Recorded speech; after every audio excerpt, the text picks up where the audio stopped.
that I have the proper Our stream sexy info Scaly up. boys. Oh my god. That's me. Oh my god, they're so adorable. And that's him. They're so cute. We are Kobold brothers. Oh. This is my pet boy. Yes, Timian is my pet. And that's our boss. And this one's my pet. I'm live. Alright, Timian, into battle! Oh. Run Timmy into battle. Come on, give me. I'm live, but I'm not sure. Yeah, I'm still flagged as tabletop sim. I need to fix that.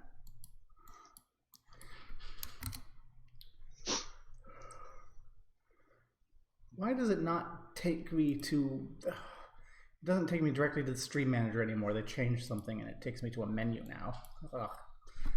Satanic Scalies.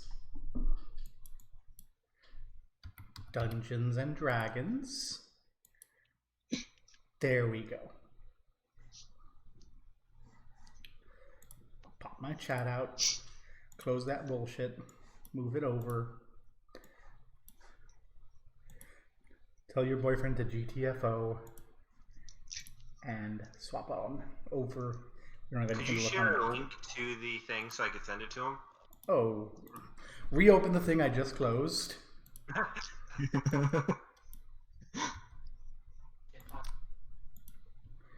Copy it.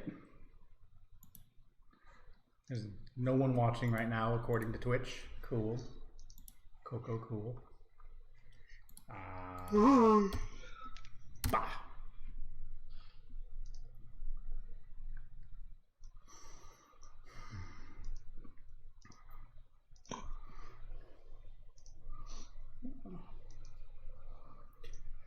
At least for all the... Oh, that's why today's been extra shitty. I've been on a diet and losing weight.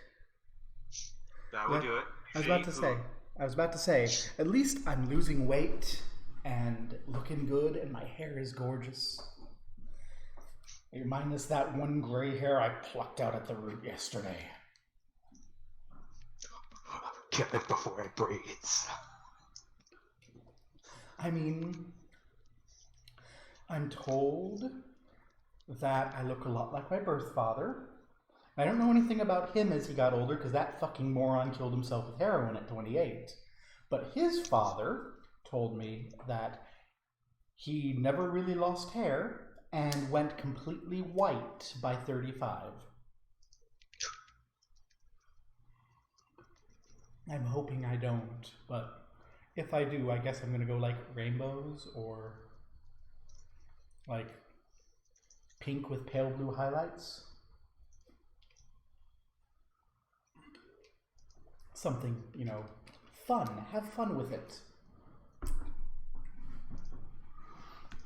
Okay. So, anyone want to give us a work safe previously on? Works. Previously on Way of the Wicked, Beep, aka... beep, beep, beep, beep. Censor the entire sentence, Thomas. Yeah. Beep, beep. And then we beep, beep with the rope and the beep, beep. And then we had a test. And we murdered a paladin. And then training montage. Yep.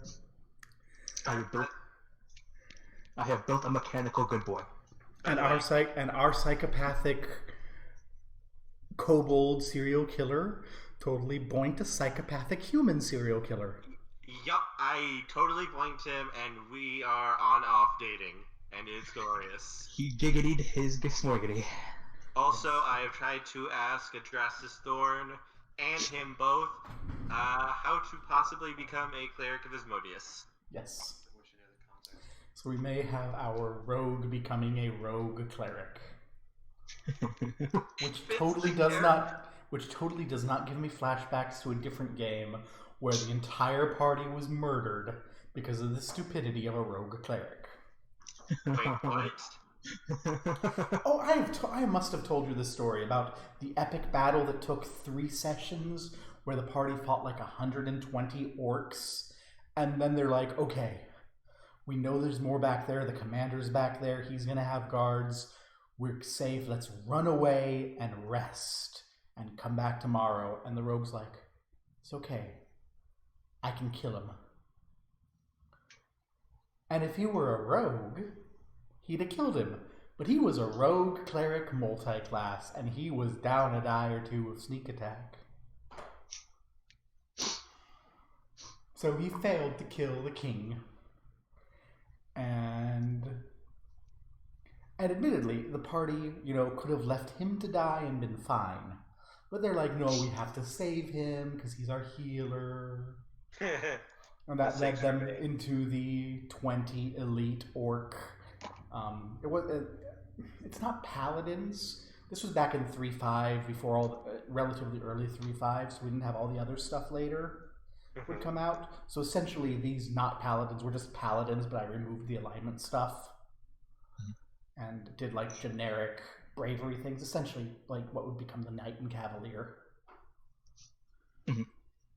And let's just put it this way: when you have a mostly injured party down on low hit points, one of them has lost a leg to critical failure, which was epic because minus the leg, that guy, that was Andrew. Andrew's barbarian was also broke his weapon to another crit fail and just picked up his leg and started beating people to death with it. It was great.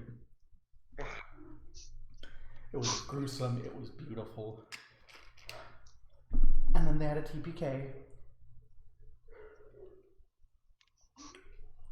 Also, for some reason, I imagined if one of the two of us die, them coming back as a demon being summoned by the other person.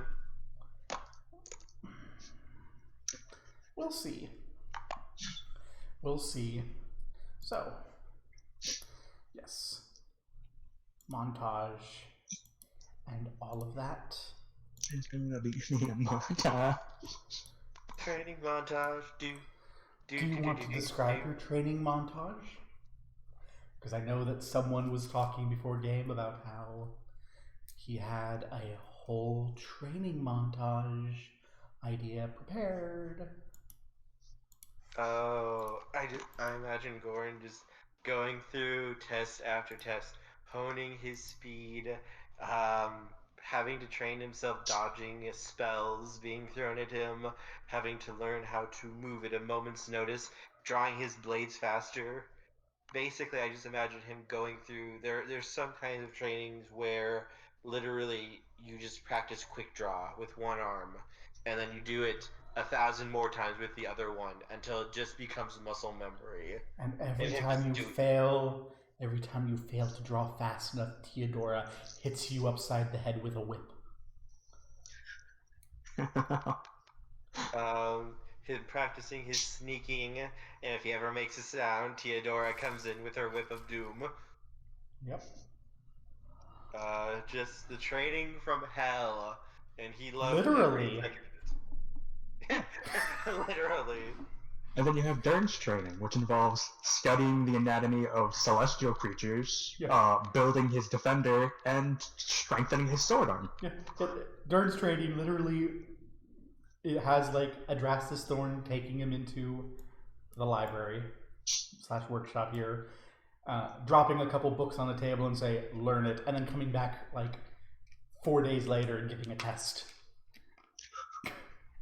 Dern has independence. Dern has my independent study in bootstrapping statistics, which I should have probably gotten a B in, but I learned later that the professor was terrified of me. Apparently, the professor didn't even want to let me into the class, but I came to him and was like, "Hey, I want to learn about bootstrapping statistics," and I'm told you're the guy. And apparently, I had a reputation. Tom, did I have a reputation as a troublemaker? You went to the same college I did. I know of no. Apparently, I had enough of a reputation as a troublemaker that professor was scared enough of me to just approve me into a class he didn't think I should have been in, and then give me a grade a letter higher than he thought I should deserve. I mean, okay, I did punch Morgan in the throat in the middle of the cafeteria. Oh. Do what? Morgan Bass? Nope. No. Pedophile piece of shit. We didn't know that he was a pedophile piece of shit at the time, but at the time he was just making a there is no such thing as right or wrong, blah blah blah blah blah argument. And I'm like, there's a proof by counterexample. That counterexample is violence. And he's like, that's not a thing. And I'm like, yeah, okay. Punch you in the throat. Like, is it proof by intimidation? I'm like, no. It's an illustration of a counterexample. And besides the And book the nice studying. police officer asked me not to do it ever again. So also besides the book studying that Dern is getting, he's also getting sword training from someone. Because he's learning martial weapons.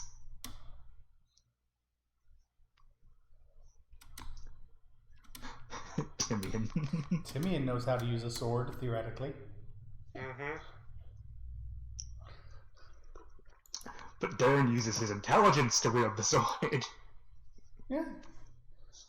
Dern is good at the theory. Yeah. See, Dern isn't particularly fast, but Dern can calculate the arc of the sword and see where the motion is and move the blade slowly to intercept and catch the momentum. And know your weak spots. Yes. It's some Sherlock Holmes BBC bullshit. Some Sherlock Holmes discombobulate bullshit. Yes. And so, as the training draws to a close, you find yourself called to the basement.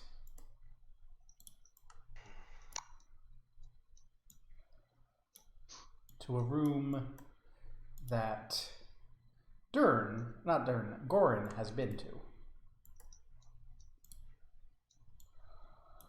Like, the invitation from Theodora is explicitly, hey, Gorin, bring Dern to the blood chamber. The Happy Fun Time Chamber. I mean, seriously, it's Happy Fun Time Chamber for me. Can I bring Timmy in with me? You are instructed to bring only you and your brother. Okay. Dern, what do you bring anything to this meeting? Like, how do you attend this meeting in the blood chamber? I would be dressed up in my Asmodeus form that I've been using. I'll With probably my have. holy symbol. Would I have been able to get like a whole actually? Oh, that silver holy symbol of Asmodeus that was on the veil. I'm going to be wearing that. There you go. You've got one. Yes. Dern would probably be like in his armor with his shield and sword and his defender beside him. Okay. There's the question. I need to know whether to bring the defender down. Defender follows me always. So, you arrive down in the blood chamber. And when you arrive, you find that the altar has a tablecloth laid over it with 2 plates and goblets. The goblets have little lids on them, and the plates are covered with kind of those big silver tray lids. One has Gorin written on a name tag in Common and Infernal, and the other has Dern.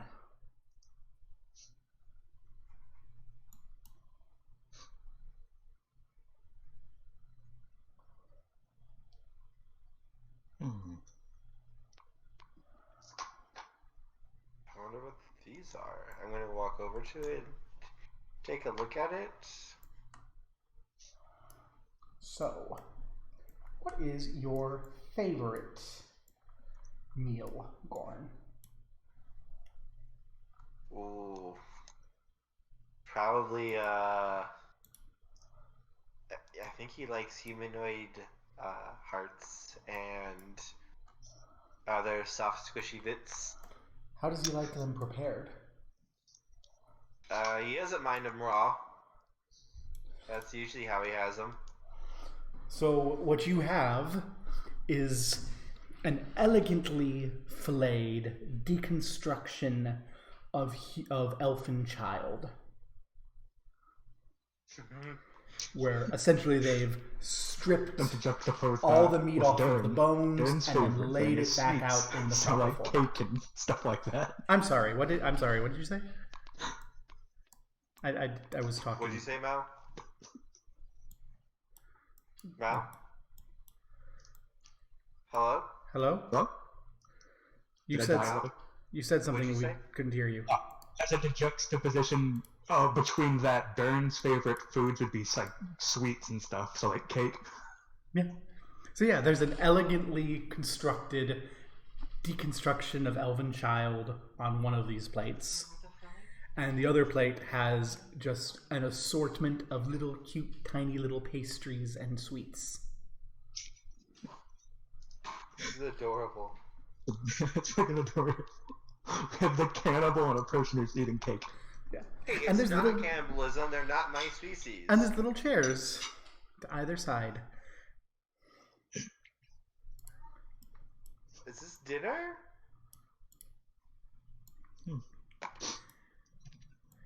And as Adrastus Thorn walks in behind you, he goes, "Yes, you've earned it."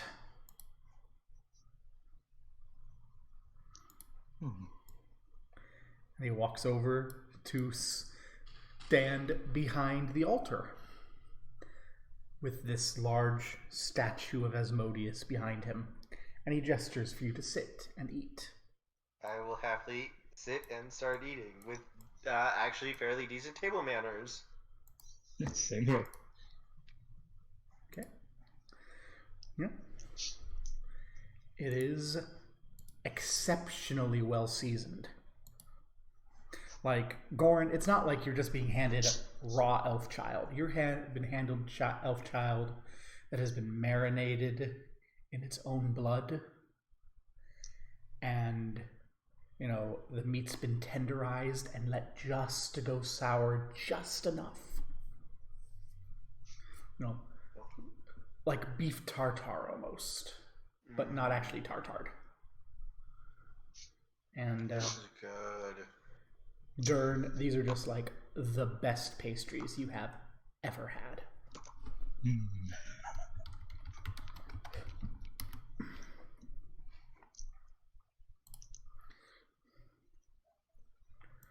Seriously, people should just be evil for the food.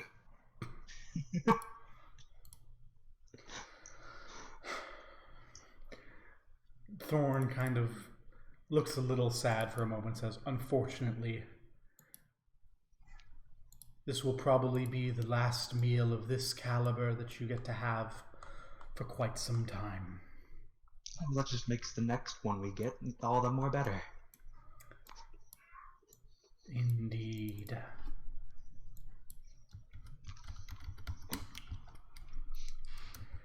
Well, eat. You've earned it. The ritual will come later.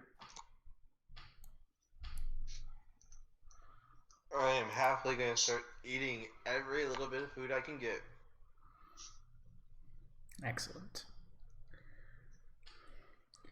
And before long, you know, you finish, and the entire time Adrastus Thorn stands there, silently, patiently watching and waiting, a smug, self-satisfied grin on his face. Shoo, Ant, get the fuck out of here.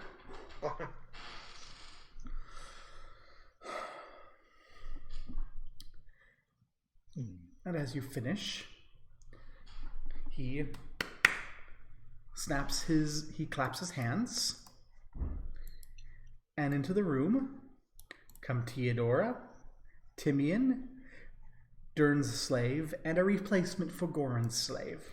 Yay! And these three come in and move the altar out of the way, which I can't actually do because it's on the map.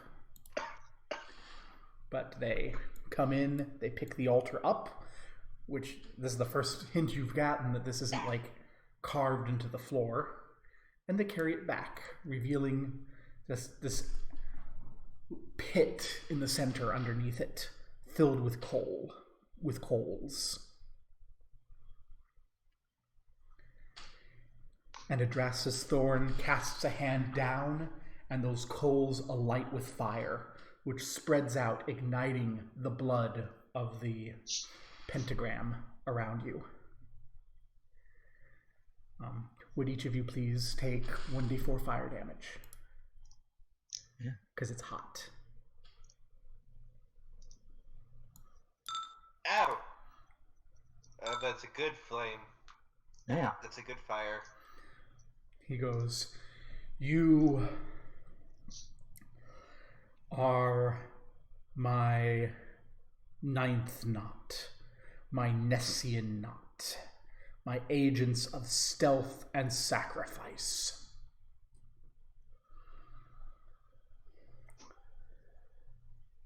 Please, place your hands forward and bleed into the fire." I will do so quickly. Durn will also do so. As you do, the fire writhes and the blood rises up and coalesces into a form. And as that form comes to being, it looks at Gorin and Durn. And Adrastus Thorn says, "Durn, choose," and gestures his hands over towards the slaves. And Timian.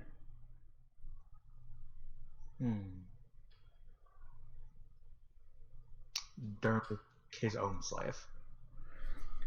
And the barbed devil charges across the room, pouncing upon your slave and ripping it to pieces, feasting upon its blood.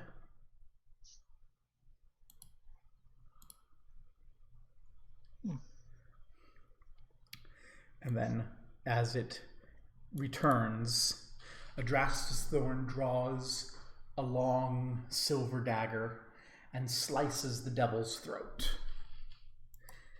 And as it fades away into fire again, the devil's blood is on this blade. And he takes this blade, walks to each of you, and traces on it onto your foreheads the unholy symbol of Asmodeus. Made with the mingled blood of you, the devil, and the sacrifice. Behold, the Nessian knot is forged. And just in time. He laughs. My ship has arrived. Your ship? Yes.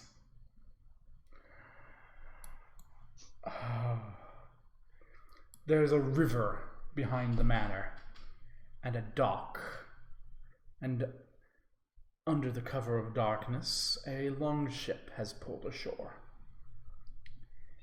It sits laden with cargo, ready to take you on your mission.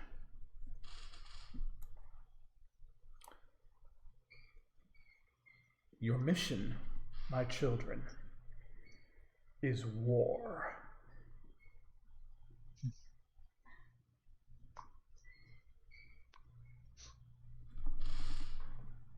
Dramatic pause to drink some tea. Again, my throat is sore. I've been yelling at people all day. Okay.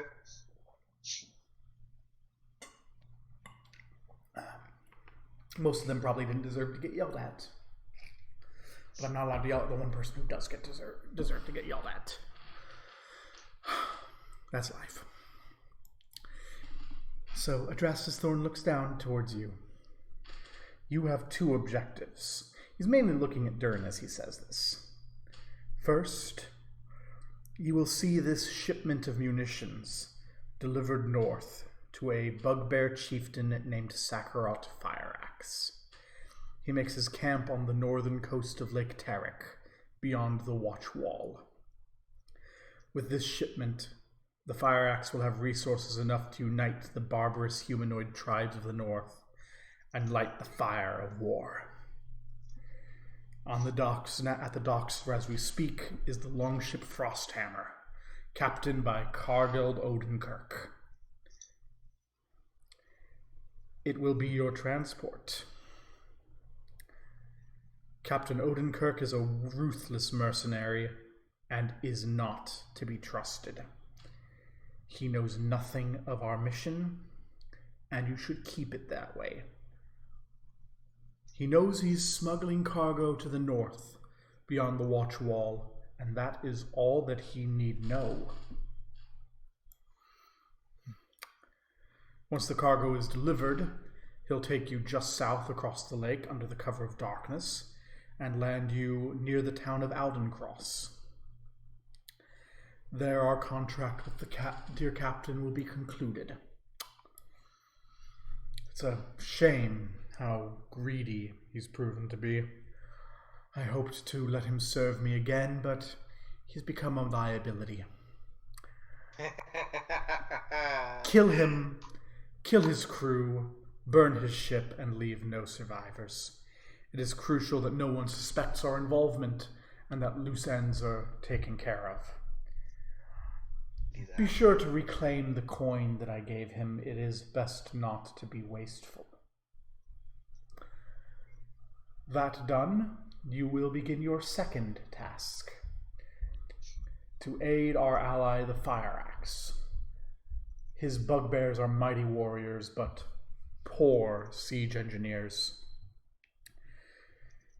To aid him, you will infiltrate the Tower Ballantine, keystone of the Watch Wall, kill its commander, and open the gate for Sakarot's horde.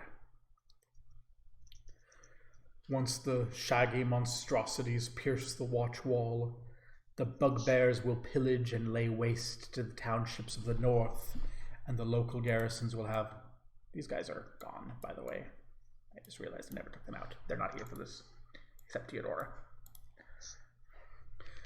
Once the shaggy monstrosities pierce the Watch Wall, the bugbears will pillage and lay waste to the townships of the north, and the local garrisons will have no choice but to meet the Fireaxe in the open field. Sakarot is the most brilliant, gifted, and murderous bugbear of his generation. I expect those battles will go poorly for the knights and yeomen of fair Talengard.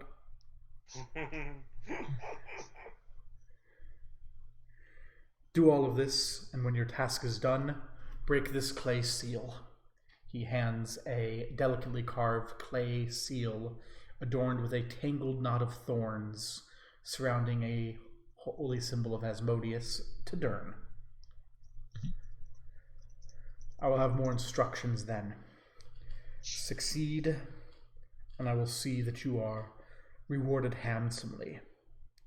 Fail or betray me, and you will pray for the comfort of hell before I am done with you. Consider it done, Master. Yes. I'm gonna look over at Dern. Can I play with the squishies when we don't need them anymore? I'll make sure none of them make it off the ship. You may have a ball when we don't need them anymore. Yeah, I'll make sure every single person in that tower is dead before the Fireaxe gets there. He'll be walking into a graveyard by the time I'm done. Thorn kind of furrows his brow a little. Perhaps leave some survivors so that the knights can come forward. Or don't. I suppose that's up to you. He pours 2 glasses of a deep, rich red wine, passing them to each of you, and raises up his own glass. A toast. to war. To war. And scene. God, Thorn likes to talk a lot. That he does.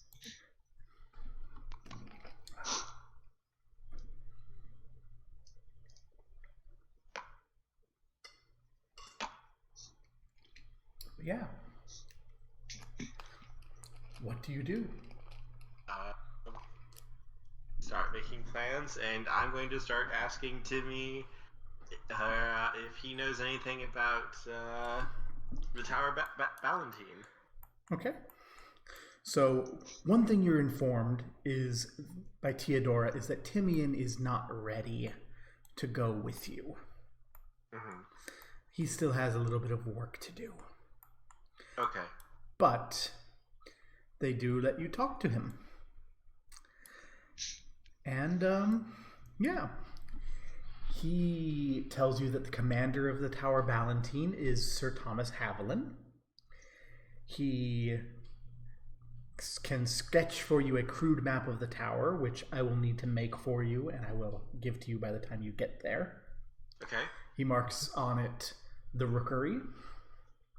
He knows that kind of the second and third in command are Captains Mott and Ederly.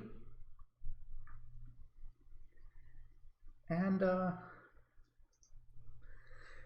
he also knows that it's rumored that Captain Ederly is fucking Captain Mott's wife.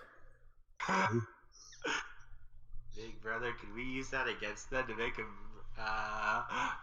to maybe make one of them kill the other? It's a possibility. Yeah. That would be fun to watch. You may go ahead and make an insight check if you'd like. Okay.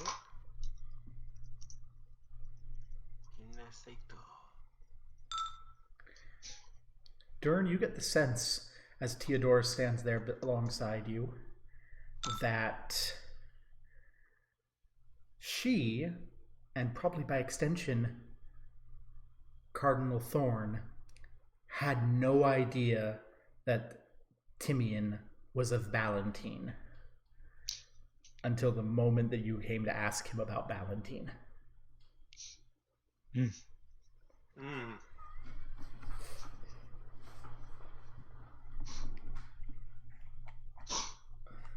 Just goes to show you not to judge someone by their appearance. Yeah, we helped more. Timmy is a good human. Yes. Timmy is a good human. In theory. Timmy is, by my definition of the word, good.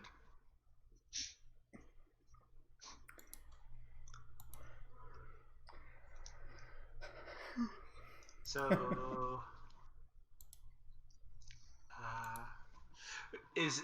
I'm gonna look over at him. Big brother, do you know anything about this kind of castle and keep and how it might work? You're the one who builds stuff. It's a good question. How much would I know about the tower? About the Tower Ballantine? Or about, like, the general structure of how, like, towers similar to Ballantines would work? They're almost like mountains. The Watchwall Towers are nigh impregnable. Thick stone, long drawbridges with, like, death alleys where archers above can crossfire down onto everyone below without getting fired at in return. Battalions of soldiers. Like, the idea of two little kobolds taking down a tower like this is absolute madness. Well, they said no one could escape from Branderskar, and look what we did to them.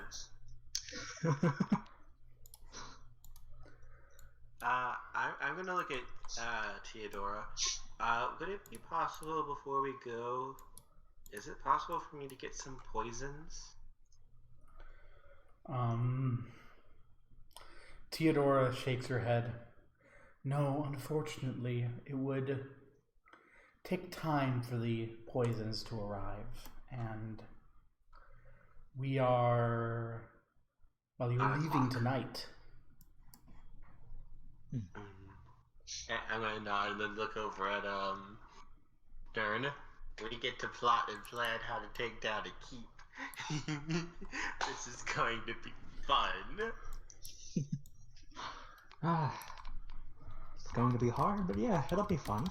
You break all the armories and all their special tricks and traps and their gates and leave them open, and I'm gonna kill all the squishy bits.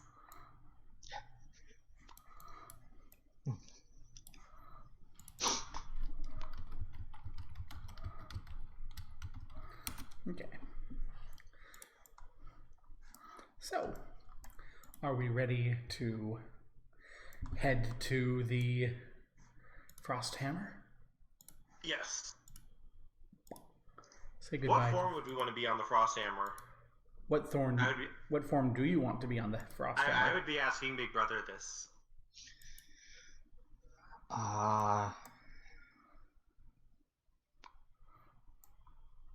It's a good question. I'll take on the form of a little human boy, like a little cabin boy. I figure I should try to stick to something that's around my size.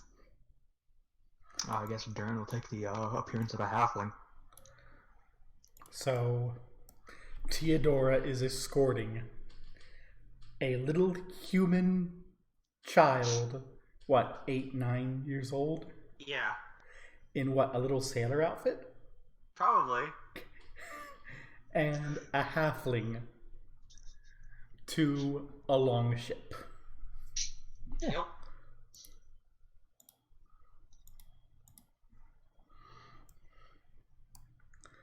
So you're actually going to end up being boarding on the back. Dirk would know one of the things Goran loves doing with his targets is luring them into a false sense of security before he brutally murders them. So this is exactly the type of form he would take to do that. A little kid. No one assumes the little kid is dangerous, and then suddenly they're bleeding out on the ground. Well, you're now boarding. So this is a longship, and it's essentially a big canoe with a pile of cargo in the middle of it. Right? Mm-hmm. Not comfortable, not fancy. There's like these crossbows here. They're on the map. They're not actually on the boat. Oof. It's a very plain and simple thing. And as Theodora leads you on, this man looks at her and looks down at the two of you with just a look of total disdain and goes, These are the ones that are gonna guard our boat all the way north, eh?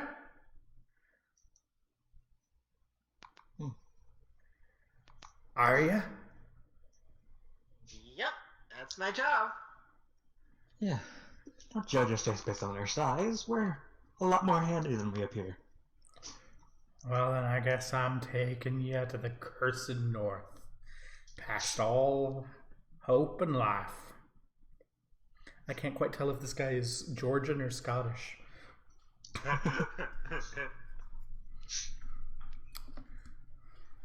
I'm trying for gruff and I'm coming off just weird.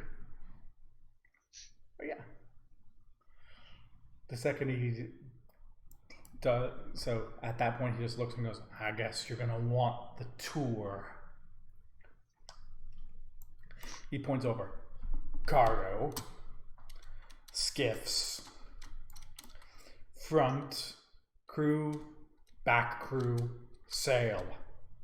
Tour's over. And what a wonderful tour it was.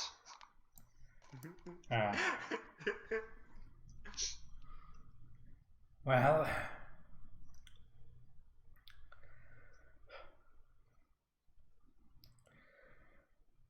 let's be off. And he takes a pole and pushes himself off into the river, and everyone starts sailing. This is a very, low-key boat. There's lots of oars that go in and row. The sails are there, and there's kind of this, side oar here to help guide things. But it's, it's not comfortable. Mm-hmm. To the extent that I would like you to make Constitution saving throws as you pull off from the river into the bay of Talongard.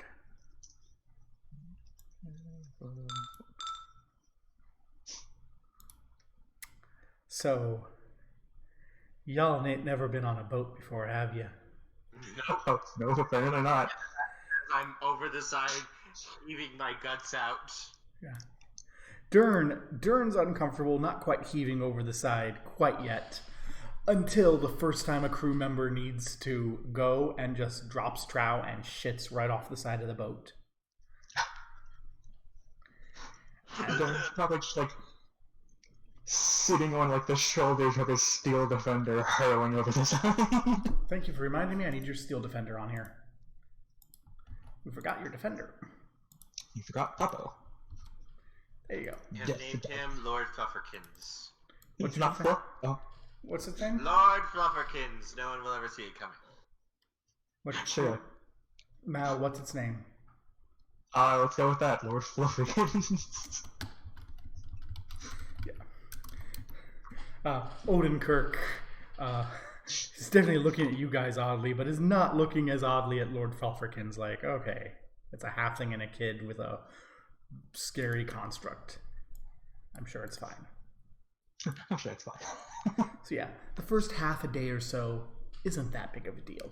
You're just sailing smoothly down the river. But yeah, once you leave the Varnian River and get out into the open ocean,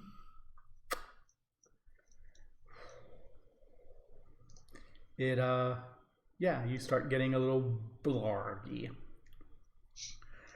And you can see countless, as you're puking over the side of this boat, there's countless farming communities and fishing villages, and more than a few fishermen who kind of go by and wave at you. And every time the captain stops, leans up and waves back and wishes Mitra's blessing upon them. Oh yeah, my outfit is covered with images of Mitra. Yeah. And he always whispers, "Don't want him to get suspicious, do you?"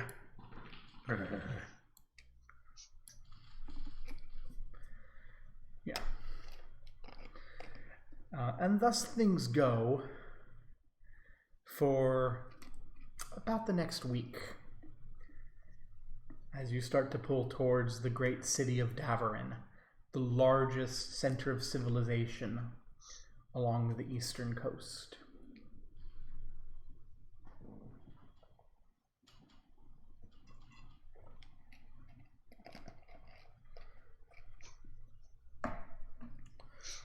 Wait. Are we going to Davarin? Yeah, Davarin is on the eastern coast. I got myself confused because there's a typo in the book. While we're traveling, I'm just kind of whisper to Jared when no one's around. This is why we stay in caves. We're not made for the seas. I think we'll eventually get used to it. Yeah. Well, I mean, you've had a week. You've had a week. Go ahead and make me another, let's say, go ahead and make another 5 checks. If you succeed one, you can stop because you've gotten your sea legs. Yeah. By the end of the second day, you two have gotten used to it. The first night is hell. Bed is literally plop yourself down on the deck and don't fall off the boat.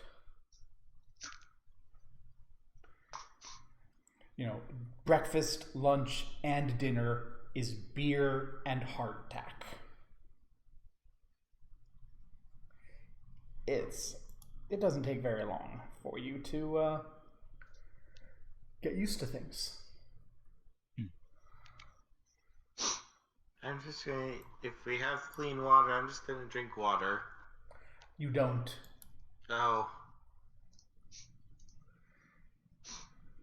You have light beer, And you only get like a small glass of it a day with each meal. So like 3 small glasses of beer each day.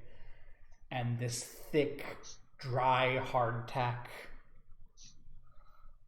Not great. Not great. You're missing that elf flesh before too long. Mm.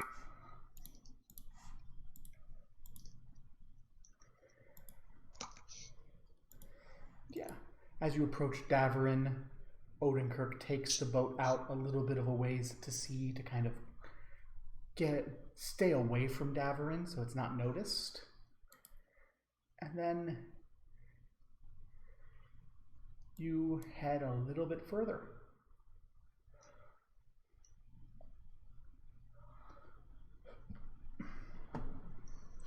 So I'd like you to make perception checks if you would. Alright, my dog will also be making one as well. Yes. That's me. Here's my doggo. And let's go.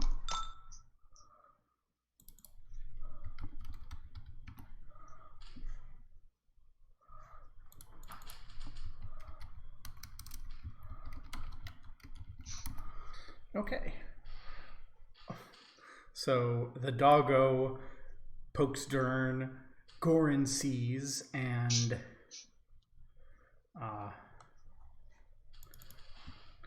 Odenkirk also sees. As I try to get this up.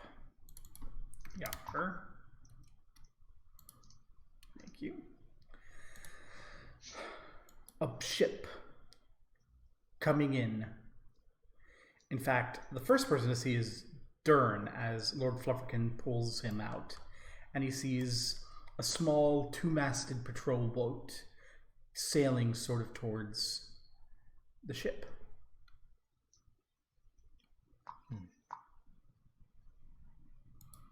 What do you do?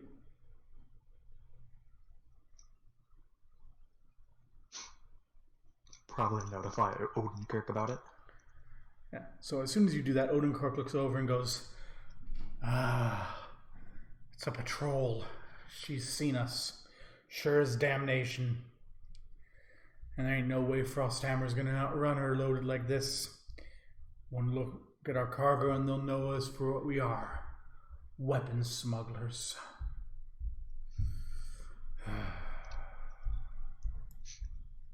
I'm gonna look over at Dern. Master, do you want me to get ready? Yep, looks like we're getting ready. Claps giddily before taking off to hide. Okay. And get out my crossbow. So the ship starts pulling up, and you can hear people shouting, "Heave to in the name of the king."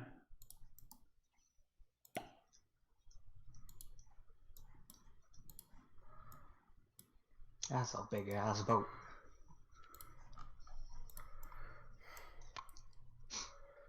Yeah. And as that ship slows and comes near you, it's actually going to pull up directly alongside you. I can't really do it because of the way the maps are, but this row and this row are the same row, okay? Mm-hmm. And they'll drop ropes down onto your boat. And these 4 are going to plop on down. Please go ahead and put yourselves where you are. Darren would probably be up front. Should I roll a stealth check? You most certainly should.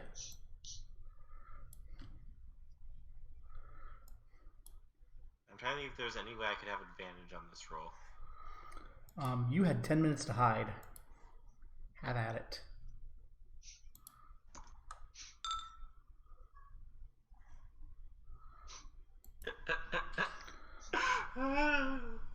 This captain's gonna have a real bad day if my brother can't talk us way out of this. Yep.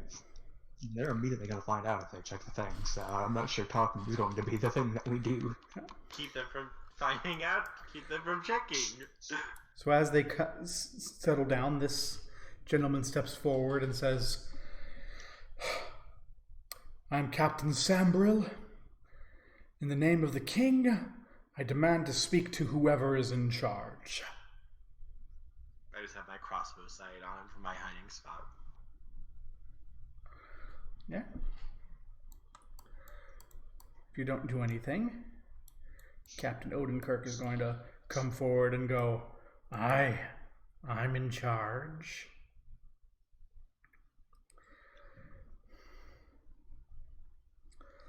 And as he does, these guards hurry across, looking at the cargo, as Captain Sembril kind of awkwardly moves across the top towards Odenkirk.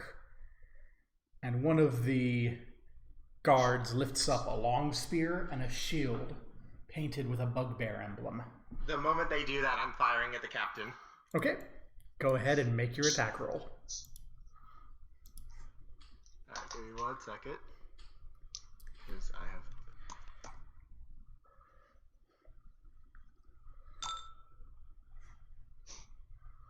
Is that a 20? No, that's a 19. It does not matter. If he's attacking from the surprise round, he crits anyways. Yeah, it's an auto crit for me. He just needs to hit. That's a hit then. Alright, Go ahead and roll all your damage dice twice and then add your static modifiers. Yay.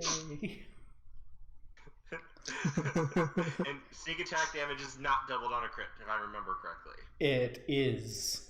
It is doubled? Yep. You Indeed, double, it is. you roll all the dice twice. You roll all dice twice, then add your flat modifiers onto the end. Yes. A sneak attack critical is really good. That's why Oh, wait, assassin auto crit is. if they don't take an action before I go. 29 damage. Jesus Christ. Okay. So that'll be And that was on a really low damage. so 24. And then I'm going to use, I don't know if I get it, but my bonus action to hide again. You do not. Okay. What we do need is some initiative. I have advantage! Initiative. My dog shares my initiative.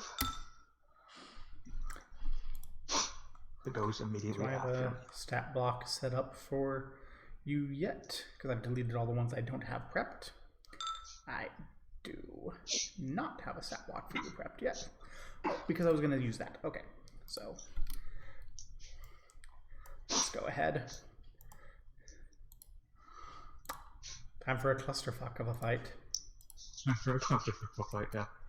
So, let's see. Where are you? You're there. You are there. I'm going to go ahead and remove all of you guys and have you act on a single action. Because there's a lot of you. And you're shit. And then we need to also make sure that all of you are in here. There's fewer of you, and you're actually, well, you're still shit, but you're the enemy, so you matter.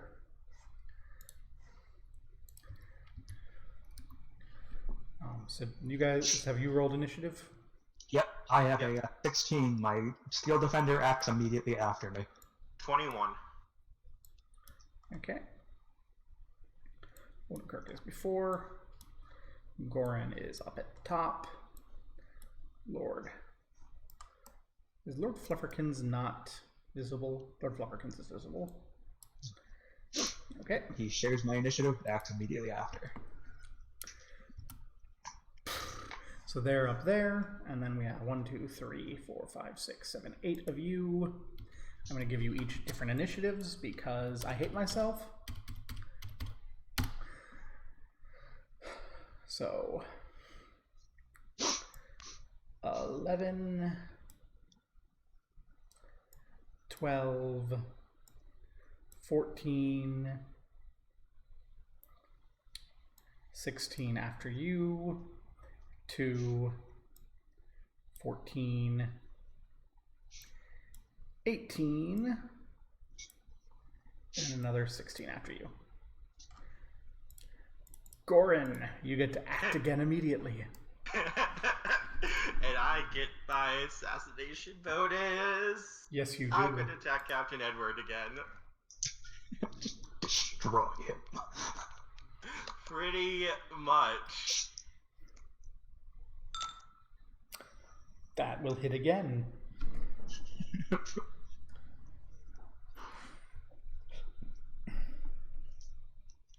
As the small human child pops out of the boat and fires twice.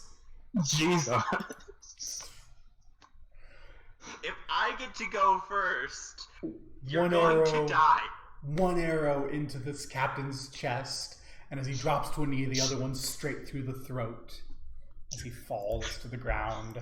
You know In the best middle part of a about- now, like he's literally about to go, literally going, "I'm placing you all under." You know how, you know the best part about that crossbow I gave you, Tom? Hmm? It helps in assassination because the bolts disappear after use. Yup. For my move action, I'm going to move. Yep. And then I'm going to hide with my bonus action. So this is going to be normal movement, double movement. So I'm going to duck down and hide here with my bonus action. And just kind of skid under. Yes, yeah. That sailor's going to have to hold there. That sailor's going to have to hold there. These sailors are going to be keeping the ship ready to work. So the blades that are on the boat start running over to load cannons. That's not good. Turn.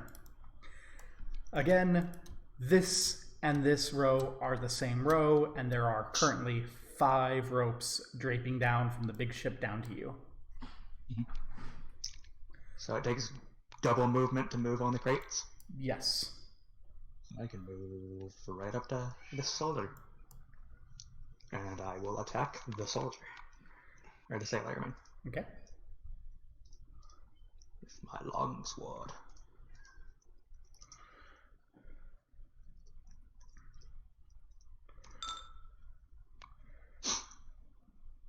That barely does not hit. And I will do my bonus action to command my dog to attack the same sailor I am. Alrighty. Lord he of will run. Florkins. And attack. He gets advantage. No, he doesn't. Oh, I thought he gets advantage from me. I get advantage on things. Okay, gotcha. Yeah, the kobold gets the advantage, not the ally. Not the big dumb robot. You gotta see what Go, his bonus is. Perkins. His bonus to hit is a +4. He also misses. So the sailor also runs to start up a cannon.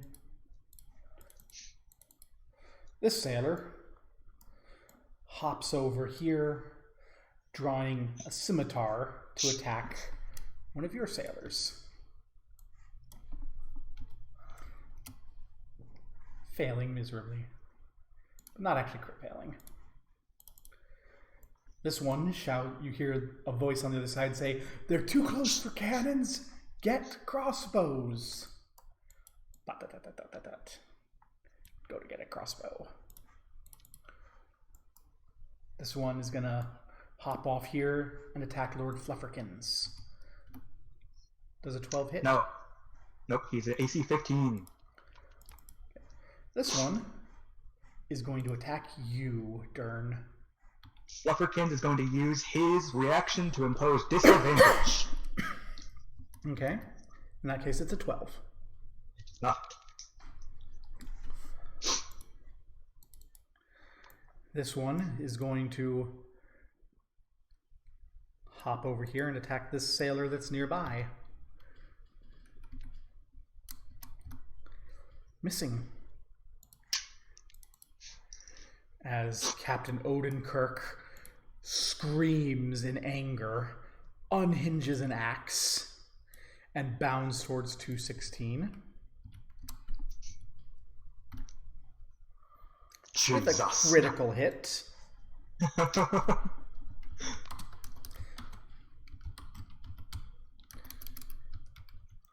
how much damage does a great axe do again? I should know that. Is it D12. 1d10 or 1d12? I think it's a D10 or a D12. Yeah. It's a D12. So that's going to be that plus Ooh. that. 27 damage. It's a pretty nice hit. That's a lot more than the 11 hit points. That's an undead sailor. As Odenkirk cleaves this sailor in half with the great axe, foaming at the mouth, going, "Ah!" Runs to get crossbow. Gorin. Can I see any of the people on the ship? You can see no, they have cover from you. Okay. They're too high up right now. But you imagine when they start leaning over to shoot at you, you'll be able to see them better. I'm gonna lean up from my hiding spot, and I am going to snipe Blade Sailor 6. Alrighty. And you have advantage. Mm-hmm. That will hit.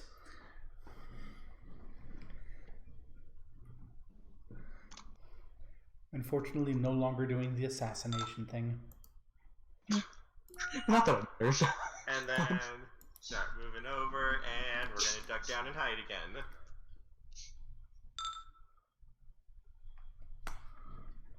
Alrighty. These sailors who are here will draw daggers and attack. Those two are going to both actually hit. Very nice. So in total, those two did 2 damage. I just imagine that dinking them while I'm just running back and forth, aiming, and then just blasting him in the head. So these can't even get in position. So she's going to need to run to go get a crossbow. Dern. I'm gonna step up and attack. Now with advantage.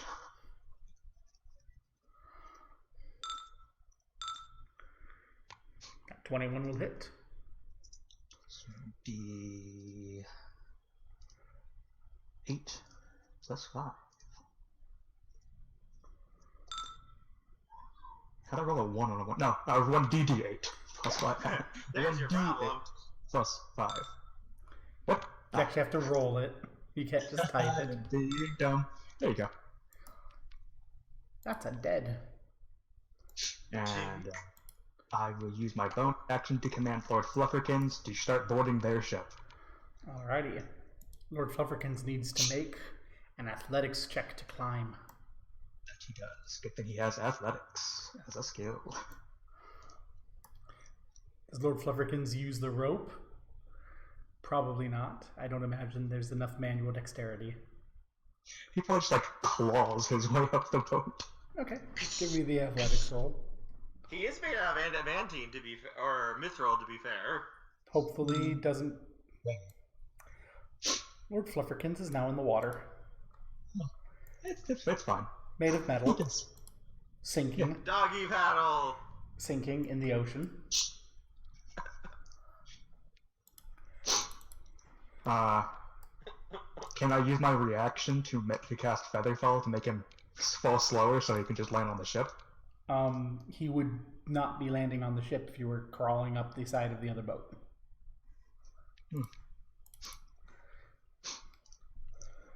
Would he sink? He's made of mithril. Isn't that light?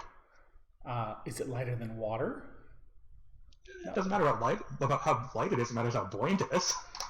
Yeah, well, at present, Lord Flufferkins is sinking. Fluffer can swim. Flufferkins can probably swim. An attack. A hit.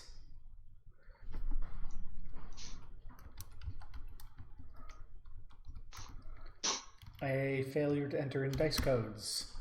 Yar. You're hurt.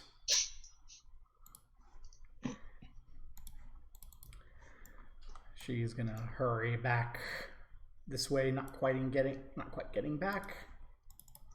Odenkirk is going to lumber across, shrieking and screaming. And she's gonna hurry her way back, not quite getting there yet. Gorin. I'm going to hold my action aiming at the other ship, and the moment I see a CAD pop up, I'm going to snipe them. Okay. From my hiding spot. And then do my normal thing of move and hide again.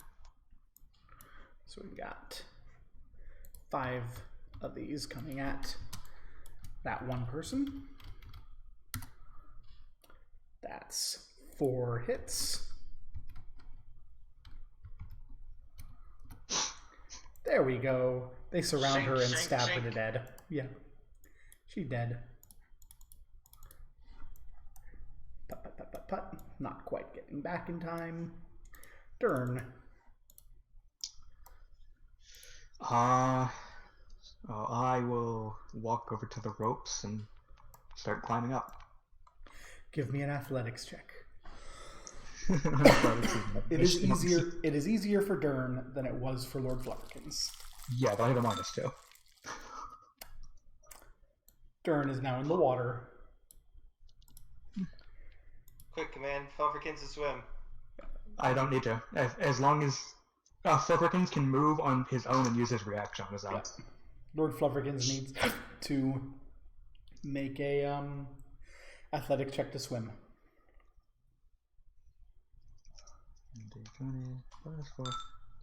Yeah, Lord Flufferkins is not having any problem with the swimming. Next round, Lord Flufferkins can try to scale the boat again.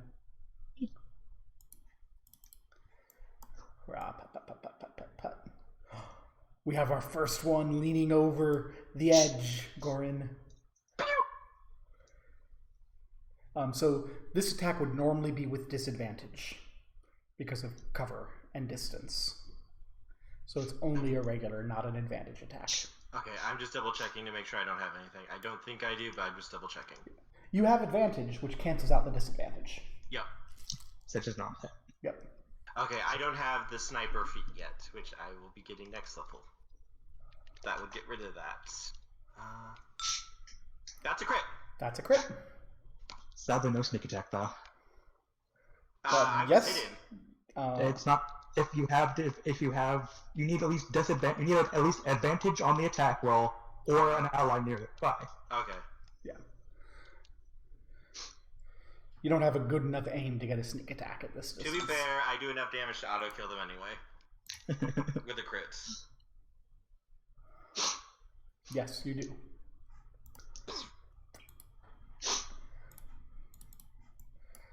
As she gets to the edge, leans over, sees Lord Flufferkins about ready to climb the boat, goes, oh crap, and shoots a crossbow down at Lord Flufferkins. No. And the crossbow's string breaks. As Odenkirk leaps onto the rope and starts hauling himself up, going, no witnesses.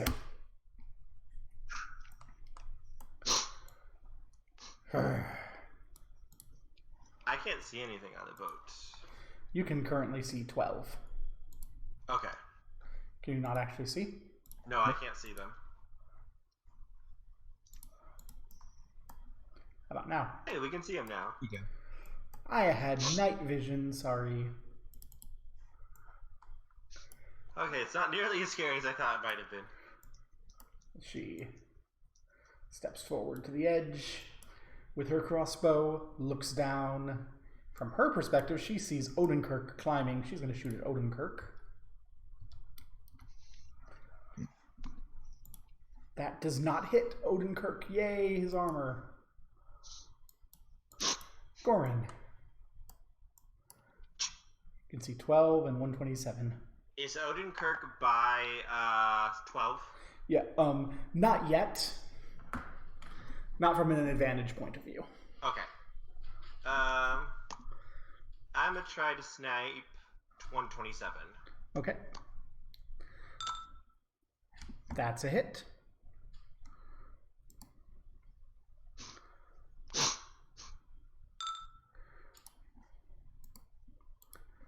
Headshot, headshot, headshot. Yeah. The sailors are gonna start getting the boat underway. Yeah, I'm gonna hide again.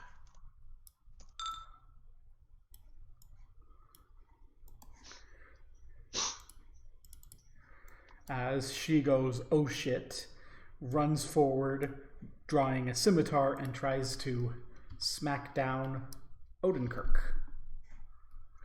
before he can get on the boat. And she drops her scimitar and it lands in the water, barely missing Dern. Oh, Yeah, splash! A scimitar hits the water. I'm gonna hold on to Lord Flufferkins and command him to climb the boat. Okay. Please give me an athletics check, just This to is hold on great. tight. This is great. You're good. Lord Flufferkins.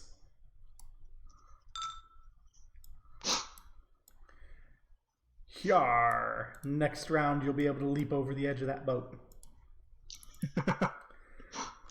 As she sees Lord Flufferkins coming up and just drops her. A giant mechanical dog climbing the wall of the ship with a halfling on its back. Yeah, drops her crossbow, takes her scimitar, and starts trying to slam down on you, Dern, because you're on its back and you're going to be within her reach. Okay, Lord Flufferkins is going to impose disadvantage. That makes it a 12. Lord Flufferkins reaches his head out and bats her blow aside. No, he's like using like force to the attack away. Oh. As Odenkirk, he hoys his way up, not provoking an attack of opportunity because the sailor doesn't have a scimitar anymore. Heaves up an axe. And misses. Goran. Hi, Sailor 12. We're gonna be friends. We're gonna be friends till the end. Oh, looks like the end is coming. That's a hit.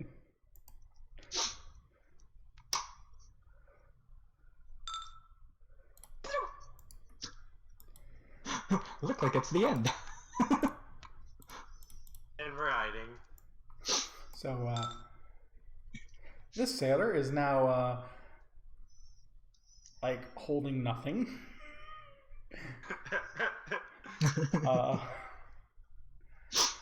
So Regretting she's- their life choices. So she is going to say, go, Mitra, help us, and attempt to tumble away from everything by using a disengage action.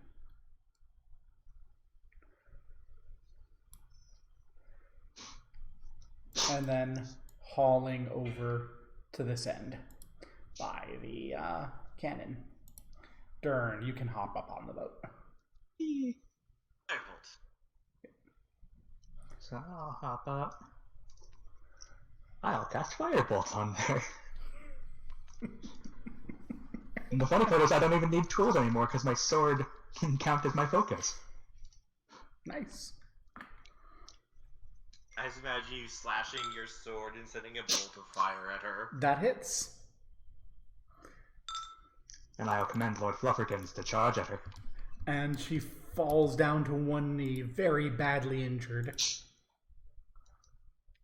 As Lord Flufferkins charges!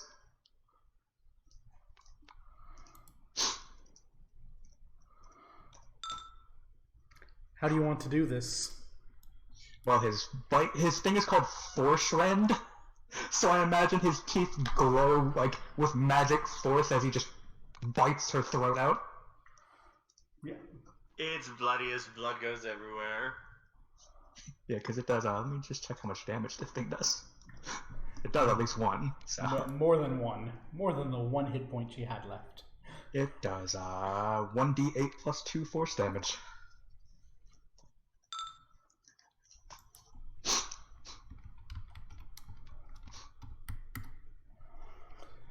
Odenkirk stops in his tracks as Flufferkins grabs her by the neck and starts rending her back and forth, ragdolling all over the place.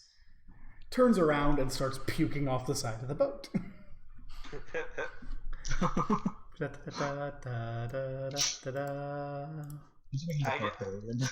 I just imagine Goran peeking his head out with a big smile on his head going, "Still think I can't protect you anymore?" With his crossbow, like leaning on his crossbow. Because that was his size.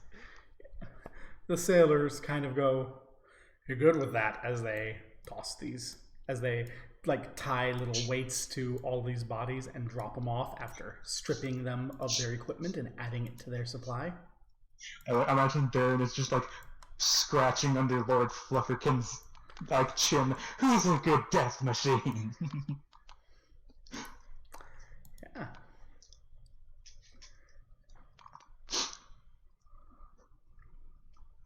So,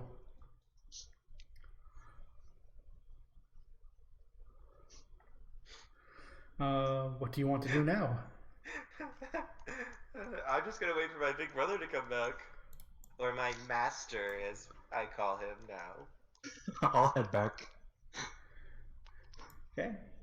You can see Odenkirk kind of rigging up black powder all over the ship. Is there anything useful over on that ship? You can come take a look. It's like, I'm just gonna hop down and look at him. Did I do good? Did I do good? That was fun. You did great. Should we go check on the other boat and see if there's anything useful there? You can see Odenkirk sliding down the rope with another rope in his hand that is like, he's coming down slowly, kind of rubbing this other rope with oil. That's not really part of our objective, Goran. I have useful information for later. And you can see Captain Odenkirk taking out a flint and steel as he gets onto the boat. Big boom. And the second he lights that rope, the boat pushes off and they unfurl the sail. And shortly thereafter, as you drift away, you are entirely correct. Big boom.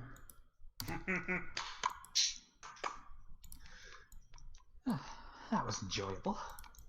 That was really fun. Odenkirk drops down and goes, "That was terrifying.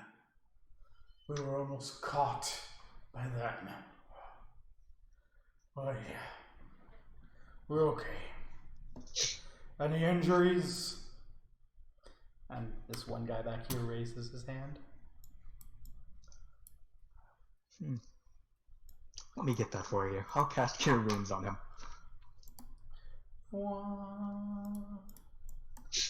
As Odenkirk goes, I figured the halfling would be useful with the whole metal dog, but damn, that boy's a hell of a shot. Just kind of leaning on my crossbow.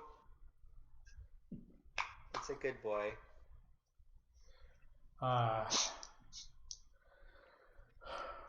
Right. Kid's gonna be dead by the time he's an adult, probably. Oh well, not my problem.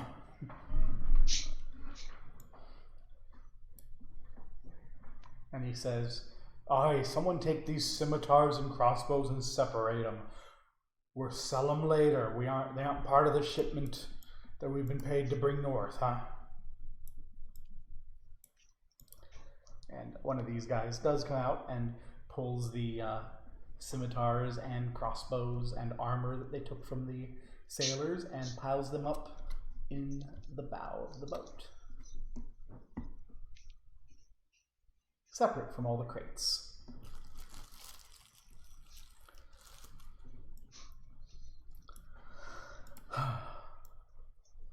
And thus you pass north of the watch wall. Good little death machine dog. Very the dog. Don't I get any praise? Yes, you did great. I love how that captain didn't even see it coming before he was immediately murdered. I've been practicing that. I'm so glad to see my practice actually paid off.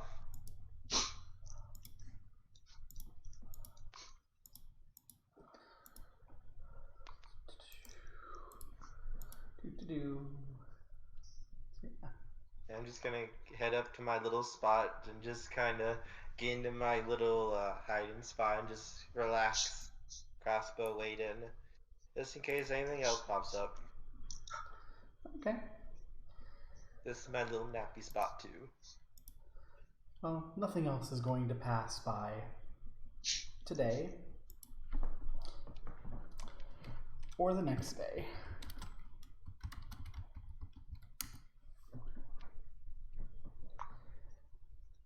The question is,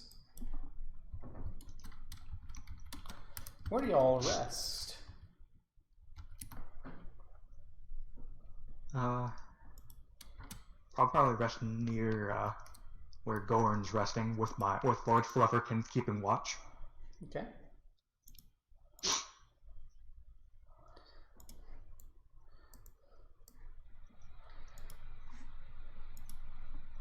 Lord Flufferkin does indeed keep watch.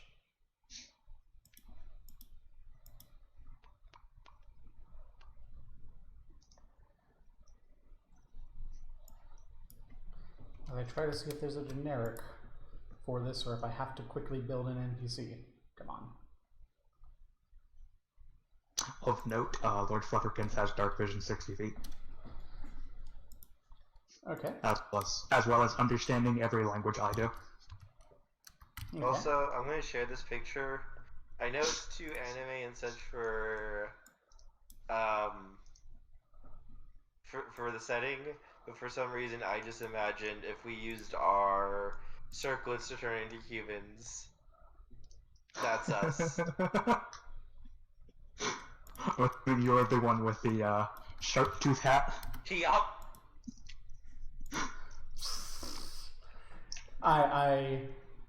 You know what? Sure, why not? This is already The ridiculous. outfits don't fit. I have to stat this. I have to stat this guy up real quick because, yeah, I figured that there would be a generic of this, and there isn't, and that's annoying. So this will be one quick moment.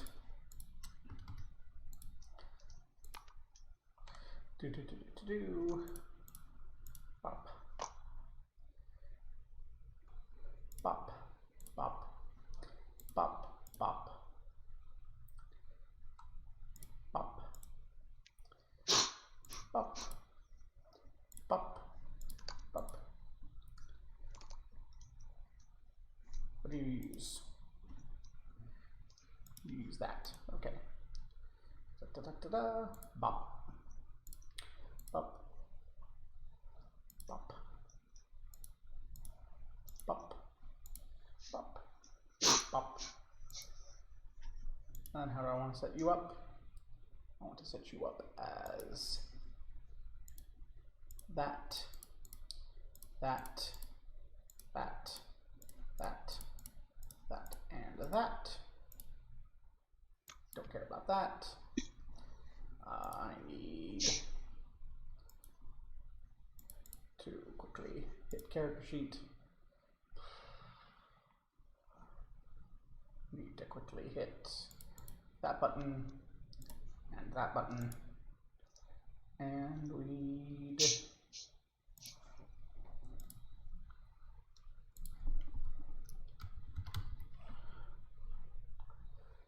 that, and we need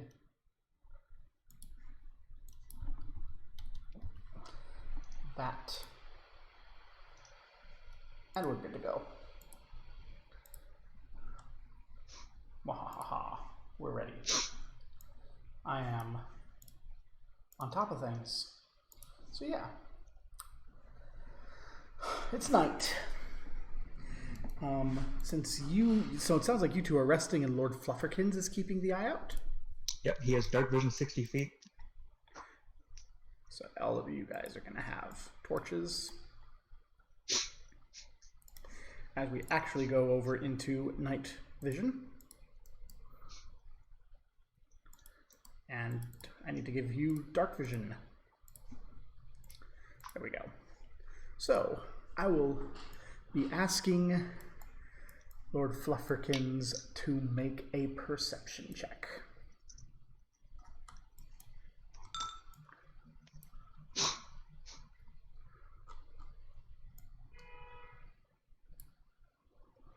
As the ship sets itself. So, da-da-da-da.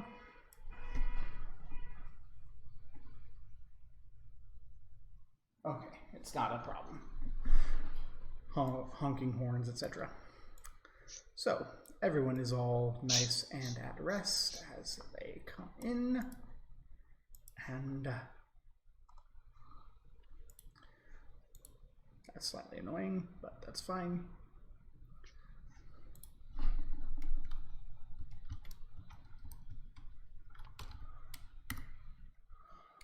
And there's going to be... Okay. So there is no warning as... How do I want to describe this?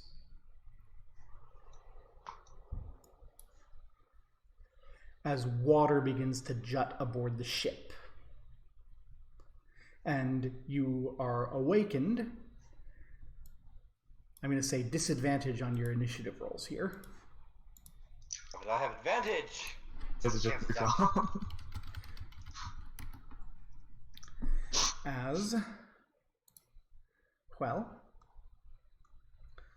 Oh, come now. Where are you? I had your I accidentally closed a window and lost it. There we go. There you are. As the water splashes aboard and comes into a number of puddles in the middle of the ship. So let's have an initiative with disadvantage.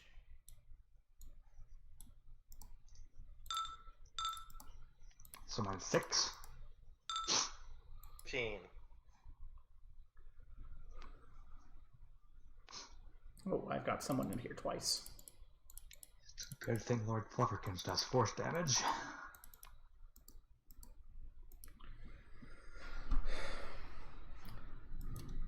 So we've got 6 and 7, and Odin. That's 6. 6, 15, Captain Odenkirk, and all of these friends. There's only supposed to be 4 of them. Get out of here.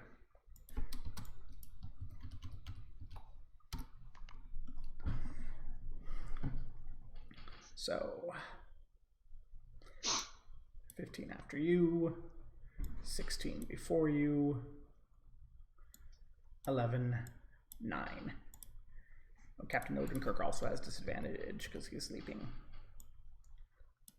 So yeah, as this water rears up, it starts ramming towards this first sailor, slamming with a wave. That critically fails. Good job. Goran. As he goes flying out the ship. Goran. Pop up, looks around. So as you Crossbow. pop up and look around, you can see the things down in the water, who I need to put into their proper initiative order.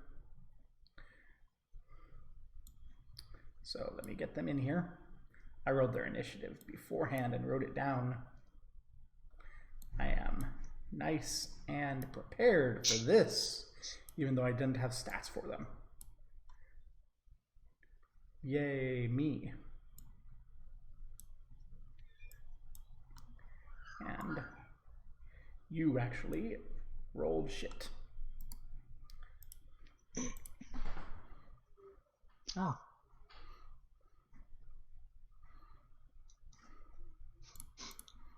Does it look like they've noticed me at all, or that they realize what's going on? You've got 4 of them with tridents aimed at the ship, and you've got one back here who looks like he's just finished casting a spell. I'm trying to take the guess of if any of them haven't acted yet. In character, at least. It does look like they have all acted. They have all acted. It looks like it was a surprise round.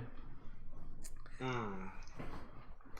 I could deal with the water elementals, or does it look like any of them have noticed me? Looks like they're all pretty on top of things. Like, you weren't attempting to hide. You're like, you shot awake like, what? Oh, hi. Like, yeah. You're not presently in a stealthy position. Fudge. I'll get away with the rage attack. So they are out of the water. Yes, I can see them. Yeah, they're like waist deep in the water. Okay. Let's go for the caster, Neuronius. Okay.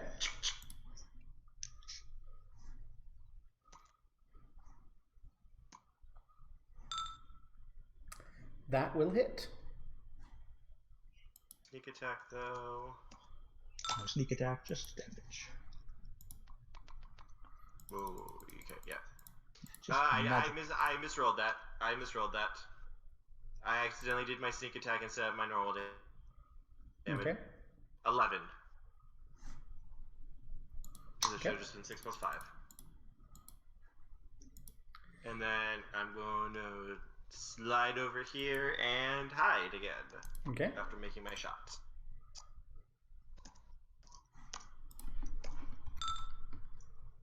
Just vanish into the shadows, the little boy does. He can't make that. Okay. As they swim up and let me double check your actions.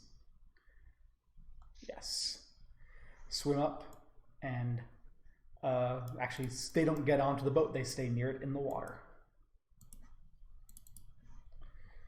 As this water elemental swims over here and attempts to smack the sky.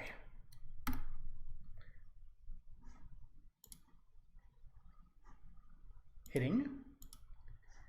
And as he does, he tosses him into the water. Fuck. Fuck. Waiting. Coming over here towards this one. Missing. And Meston comes towards the sailor in the water and strikes at it with advantage with a big pronged trident. It's currently that. Hitting for 6 damage.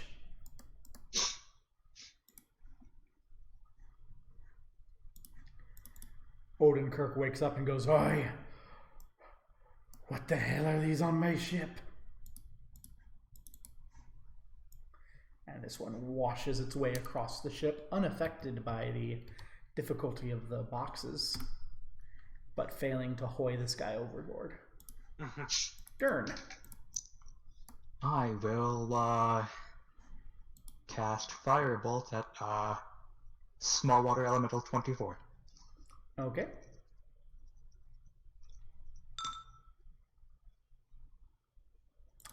That will hit.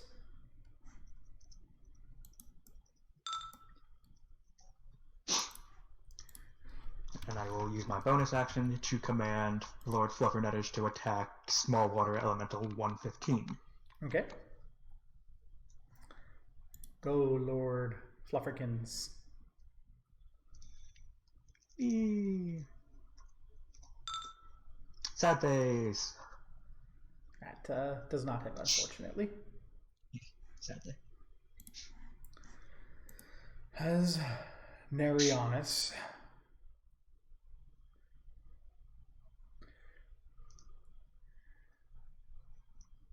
leans back and starts to pray.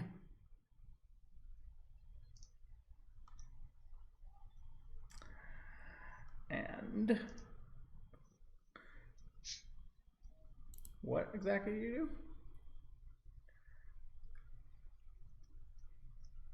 do? Okay. And washes a wave up and across here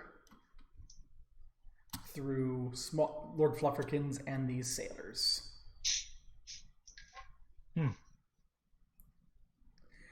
They each need to make a dexterity saving throw. Jeez, Lord Flufferkins. Dexterity saving throw. He has a bonus to this, nice.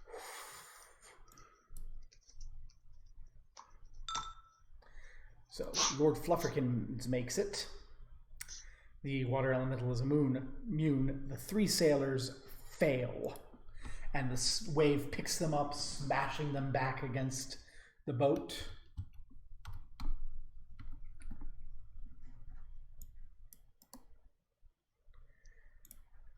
As their dead bodies are washed overboard. This isn't good.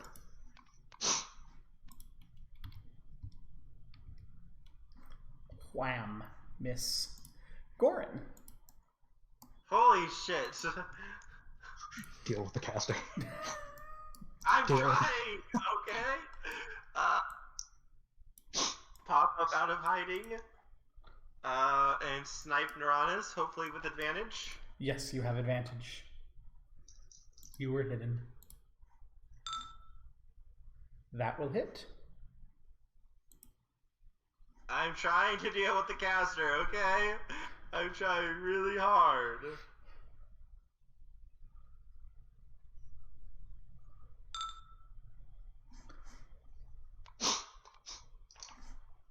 And then I'm going to hide again. Okay. Wow, that's a 1 that time.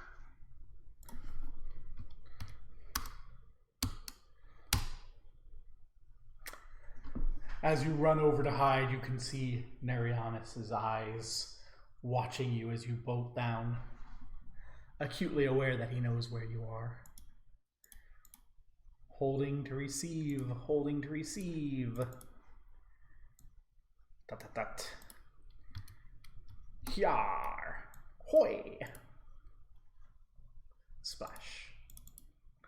Waiting. Flips around to hoy Lord Flufferkins. So, Lord Flufferkins can resist this with an athletics check. Yeah, he will attempt to resist it. So this water elemental slams into Lord Flufferkins and attempts to toss it off the boat. And Lord Flufferkins grabs into the crate and goes thump, thump, thump, and just doesn't move. And well,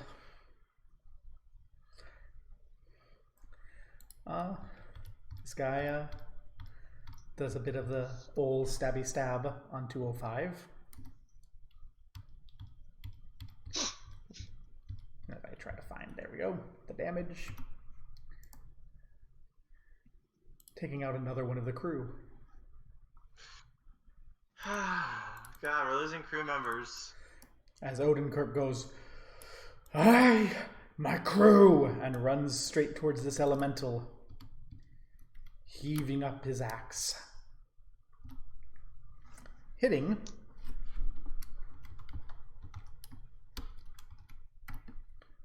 12 damage. Good job.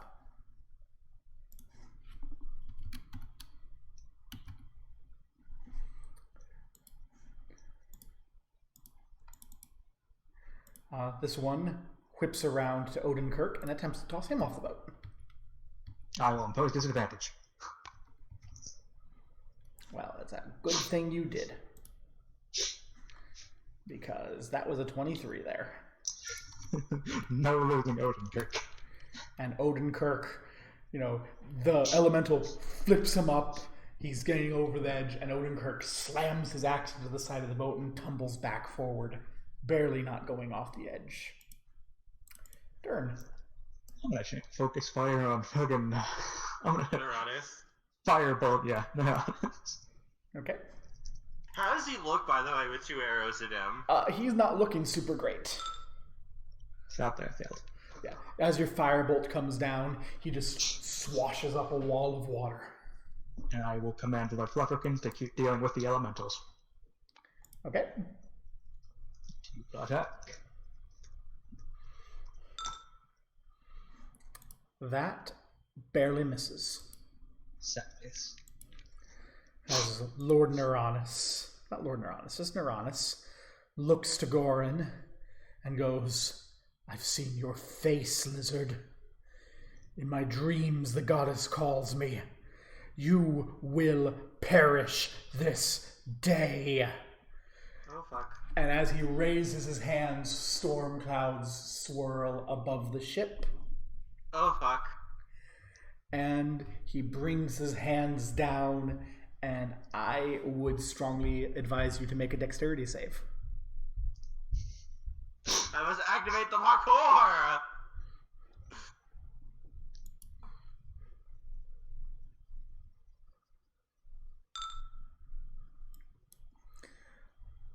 Uh-oh. I don't think you activated the parkour hard enough.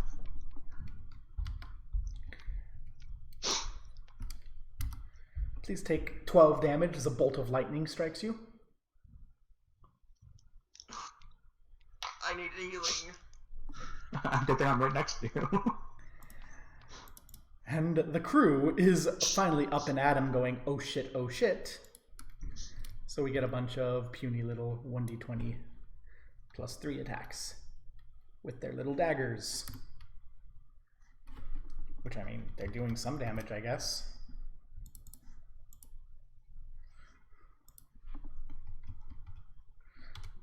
This is a much harder fight in 5e than it would have been in Pathfinder. Is it way harder? That's not a hit. That's not a hit. That's not a hit. That's not a hit. That's not a hit. That is a hit. For not much. And, can you swim? No, you can't. Okay. Well, we've got some voyage going on here. Except not. Gorin, Ah, son of a bitch. you just got hit by lightning. Okay, I have something cool. I'm going to start moving and use my bonus action. But, so... So you're going to use your bonus action to hide? Yep. Wow, really? I roll a 3. And as he's got his hands in the air and the storm cloud keeps circling, he watches you. I'm gonna try to snipe his ass. That will hit.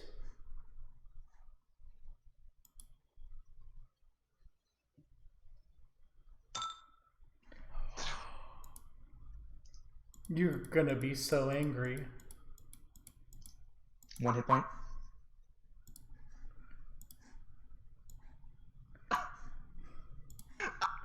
What? Does he have to make a save to keep his spell at least? Yes, he will have to make his save. All I have to do is hit him with firebolt. I can't do anything less than 1 damage. him.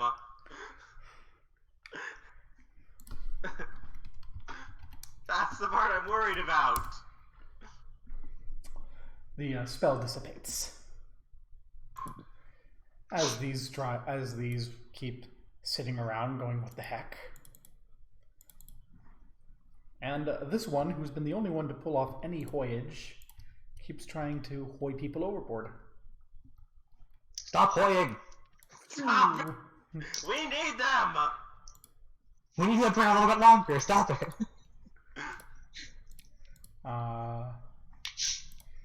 Hoy's Odenkirk, because it almost pulled that off the first time.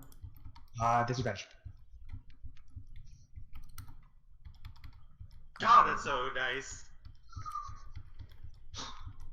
Yeah. Sadly, it's only against melee attacks. It's not against range. And, well, it's gonna be a bit of... I'm not even gonna bother rolling. These people are having a bad time in the water, getting stabbed by this one trident. As Odenkirk brings an axe down upon the elemental once more.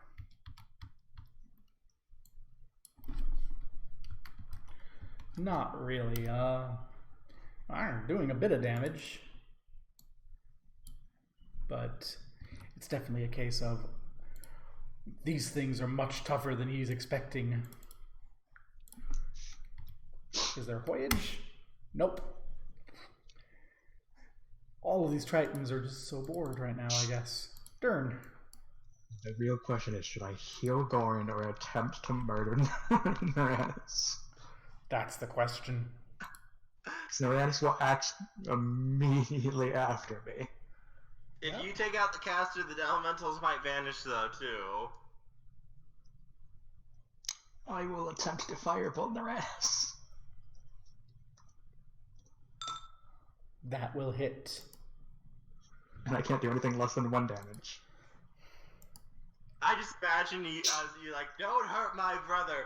Fireball to the face and incinerate the fish.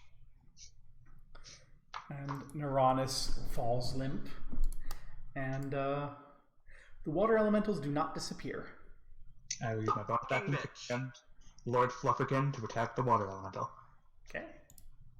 It's Lord Flufferkin. There we go, Lord Flufferkin. And the 8 plus 2 force damage.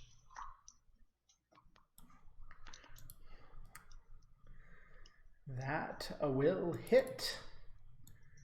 That water elemental is not looking super great. Yes, force damage. So we begin with these two who are trying desperately to swim and climb up onto the boat. Hey, you get up there. Good job. You don't. And then we have She's gonna die. attack against that one. Nope. 3 attacks against that one. With 1 yes.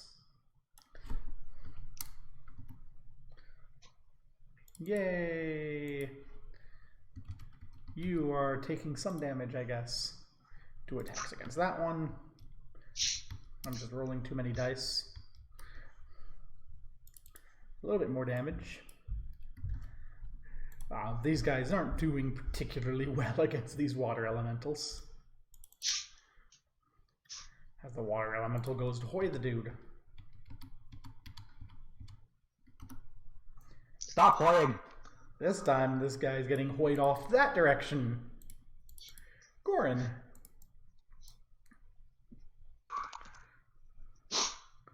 I'll be a good idea to start dealing with these elementals so that he'll stop hoying. I think I'm going to take out the ones that are more dangerous right now. I'm going to attack Corvos. Okay. With my crossbow. But they're not dangerous if no one's hoyed. Well, they might climb up now that the caster's dead. Yeah, if they climb up, we're at their advantage. They're fucking fish. That will hit. And then I'm moving over here and hiding. What? Am I like rolling too? Sure. As you can hear one shouting, Neuronius is down! The gods have abandoned us! And, diving under the water. And Corvos does the same. And so do the dolphins that haven't even surfaced. Hoi! Stop hoying!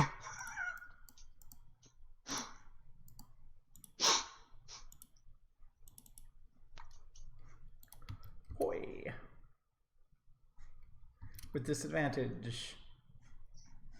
Yeah, those Flufferkins will always be a important disadvantage to say that. Yeah, though with the death of Neranius, those Tritons are GTFOing. And so are the dolphins.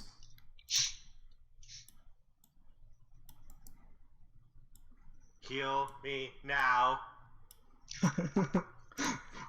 It's a big deal. The animals can't hurt you. They're just toying. Fails to hit that elemental. Elemental goes to Hoy. Stop it! Turn. Yeah, cast Cure Light Winds and Gorn. Okay. Or Cure Winds and Gorn, so you'll heal.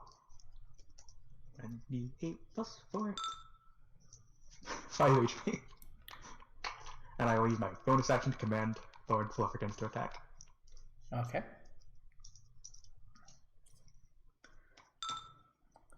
That will hit. 8 plus 2. That water elemental dissipates. Well, let's see if these people who are off the boat can get back on. We'll use his move action to move over to the next elemental. Okay. So we got 3, 4 who are off. I'm just going to roll them all at once because I am there. 8, 5, 15, 15. Yep. So, unfortunately, this injured fella, who's been struggling, not so good. And it is round 5, and the binding fades. So the question is, are you angry? And we find that with a morale check. Yes, you are. So the voyage isn't going on anymore. Oh no, now it's damage voyage. As it slams into this one, and electricity crackles within the water.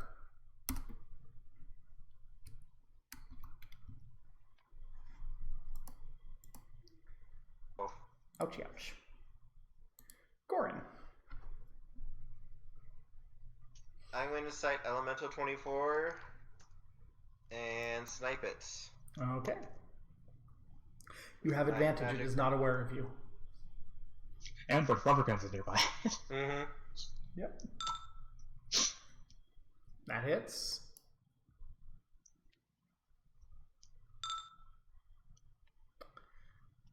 And then we're ducking down hiding.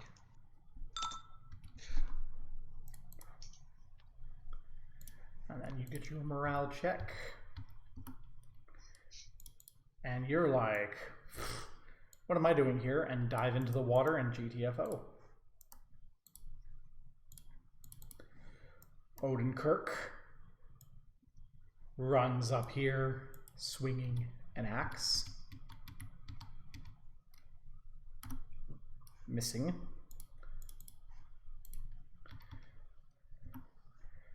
And this elemental's like, I don't want nothing to do with it, but Odenkirk and Flufferkins get attacks. As it's like, I need to leave. Flufferkins has already used his reaction, so he can't.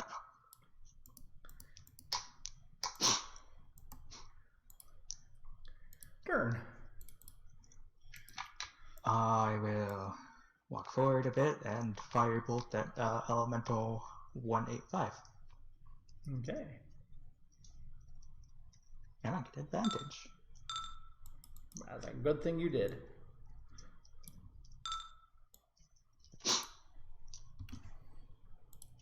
and I will command Lord Flufferkins to aid the sailors in getting on the boat. Okay. Well, Flufferkins. All the sailors covered. are on the boat except for the one that drowned, so. Ah. Lord Flufferkins is helping them up. This elemental rears itself around towards Dern, flows towards you, and attempts to hoy you into the water. It's athletics. I can't possibly make that. I have a -2. Dern is now in the water. Gorin. I will knife 185 if it doesn't know that I'm there.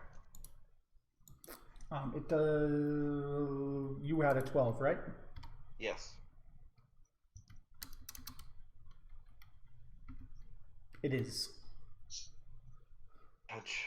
I will try to snipe it. That does not hit. Hide. What is with me in rolling 1s and 2s and 3s on my stealth rolls? It's right the middle now? of the night. Gorin is just sleepy. It's every roll, though. As Odenkirk wades through his own crates. Dorn. Oh, this is bad. I'm in the water. You are in the water. It's the middle of the night. It's dark. It's cold. I will attempt to climb back on board. Well, I'll need you to make an athletics check to swim first.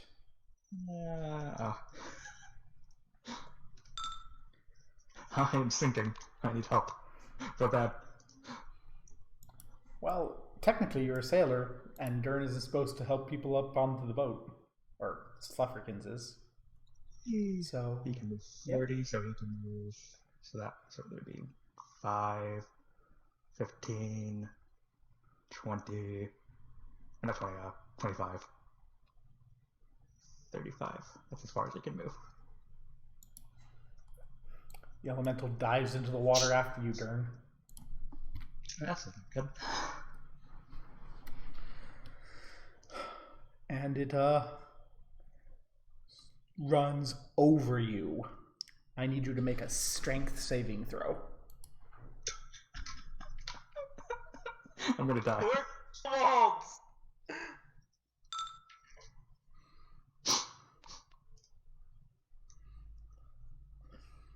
As it whelms you, you start getting buffered around with its own, like, the water inside of itself.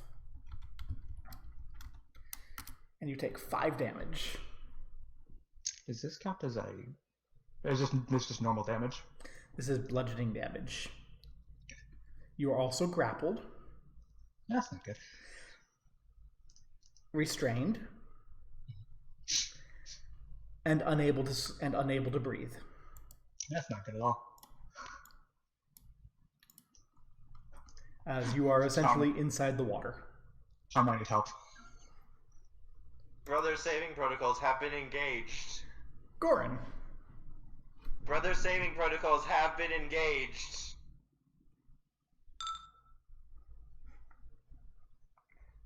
That hits.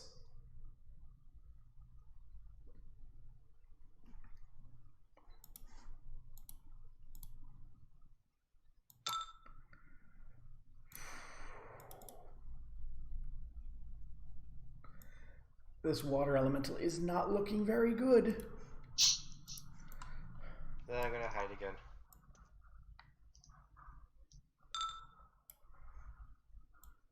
Dern. I don't even think I can do anything at this point. Break free! I can attempt to break free, I guess. Yep. Is that another strength save? It is an athletics or acrobatics check. Acrobatics. I'll attempt my hit with acrobatics. Yeah. So what happens when you're unable to breathe?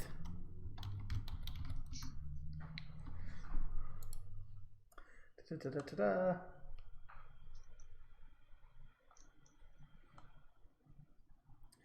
So you can hold your breath for 1 plus your con bonus. Rounds? Because you didn't get the chance to take a breath beforehand, yes, it's rounds. Alright, so I can hold my breath for 2 rounds. Okay, you held it for 1. Flufferkins. Let's see, we'll keep it moving. So you can get 1. You can move right over here to help. Okay. So he's going to attempt to help me, I guess. Since my last objective was for us to help get people onto the boat. Okay. Flufferkins can jump into the water to try to help you, or... He'll jump into the water. Okay. We'll say can make an athletics check to hoy Dern out. Yeah. Hello! Dern, you get yanked out of this water elemental, and it's, not a pleasant experience. It's like you've felt suction. It's suction on your whole body. You get popped out, gasping for air, and plop onto the boat. Further protection protocols have been engaged. And this elemental is not happy at all, as it takes its full round of slam attacks against Lord Flufferkins.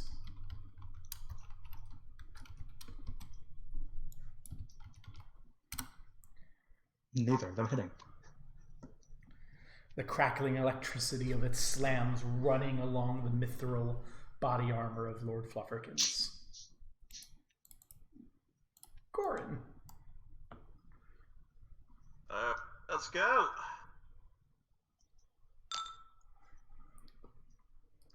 That hits.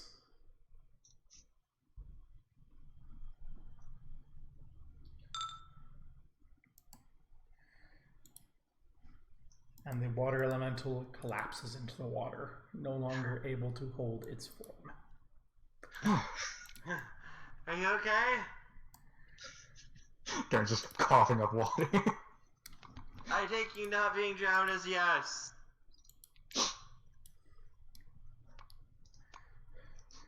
As Odenkirk goes, "What the bloody hell was that?"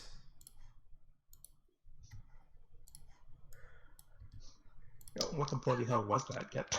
I don't know. Well, what would I even need to check what the bloody hell was that? Well, you can attempt to figure out what those things were. That would be a nature check. You could attempt a religion check, because they did say something about gods and the coming darkness. I will try my nature check first. Okay. So those were Tritons, an intelligent undersea species that is normally very secretive and doesn't much deal with surface dwellers. And now my religion check. Oh boy, that spellcaster was a moderate level cleric who seems to have been granted visions by its god warning it about you.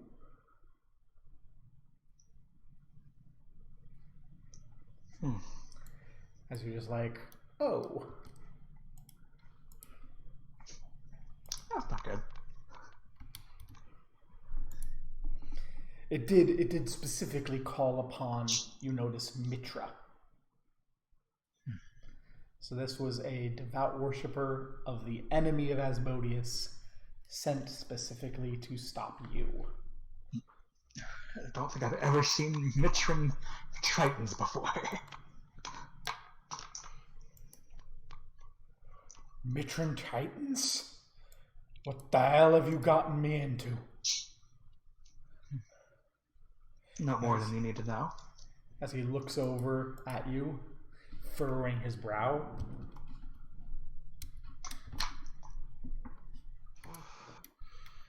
There's something off about you. I'm not quite sure what it is.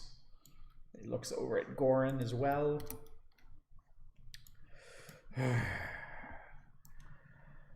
And down crew. Guess you're gonna have to take up watches. Don't think I can trust anyone that small to handle a mainsail.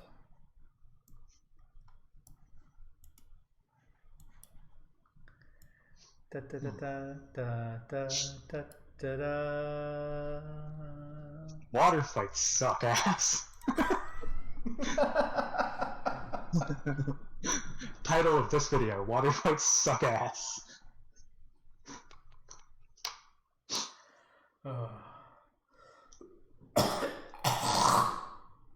Oof. So yeah, ooh. That was still technically a level appropriate encounter for 4 level 3 characters. For 4, we're at 2. 4 level 3 characters. We're not 4 level 3 characters. We're 2. Only 2 level 3 characters. Yeah, And a dog. you were fine. Really hard. I nearly got one-shotted. Yes. As I said, I recommended you make that save against the lightning bolts. Yeah, even if you had been one-shotted though, you were right next to me. I could have just brought you immediately back up. 8 on that save. That's my best save. Yeah. Look on the bright side, this isn't Pathfinder, where one shot can actually kill you. In this game, one shot just puts you into dying. Yes. That's a good thing you killed him, because he was going to be able to do that, like, every round for the next 15 minutes. This is a really good spell. How is this a level appropriate encounter? You know, I've been asking that question since I first started looking at D&D 5e encounters. Mm-hmm. But Like, that legitimately felt like really that felt like the end of a book boss fight right there. well, it wasn't. Because I feel like everything just has so much HP, and this is like level 3s. You look on the bright side. That is something that 5e does. Everything has a lot more HP and a lot lower AC. Okay. Like Pathfinder, things have less HP and more AC, so you don't hit very often, but when you do hit, you like kill it. This has a lot more high HP, low AC. Everyone deals a lot of damage things. Yeah. Not to mention, Really bad at that. yeah, not to mention, you gotta realize that was in a fight that was not on our terms. On fights on our terms, we destroy things. That was not a fight on your terms. That was kind of the worst scenario fight. We did well, all things considered. Yeah. No one got hoisted into the dolphins. Yeah. I feel like if we had gotten Hoyd, we would have died. Probably. Yeah. Dern can take a beating, so. Level 3 fighters with advantage on things that are in water. Yeah, no, I have 15 HP. Yeah. I have 21. Well, I die to a stiff breeze. I hide and kill things. hopefully you don't have too many more situations like that. Yeah. Hopefully.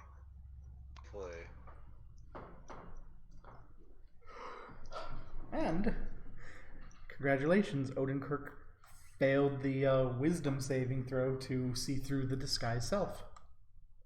Yay. Yay! He doesn't know that we're kobolds. He still thinks I'm a little boy. Yes. He thinks Like since a we little are slave. a little boy and a half of. So I'm going to bring you back to the Talonguard map real quick to show you where the progress you've made this session, just so you don't feel like you're just spinning your wheels. Okay? Okay. I think you're gonna like. Ooh, you've gone up here. Then I'm going to put an X where the boat encounter was.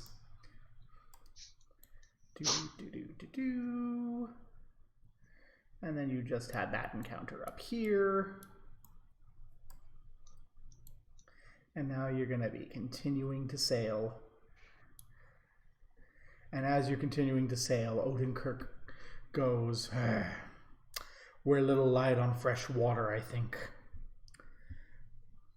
We're passing Seal Isle, and there's a stream there that feeds into the bay. We'll take on water there, and I'll send a party to the shore. Which, of course, means we'll get to spend a day in the richest fur seal hunting grounds along the coast. Interested?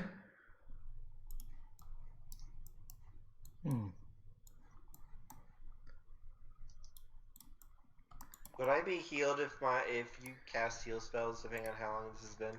Oh yeah, you guys have plenty of time to cast heal spells and heal up and rest. This is like the next day. So you'll be fully healed anyways, because our long rest fully heals. Yeah. Okay.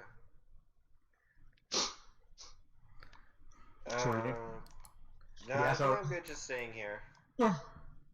He goes, alrighty then. Your loss.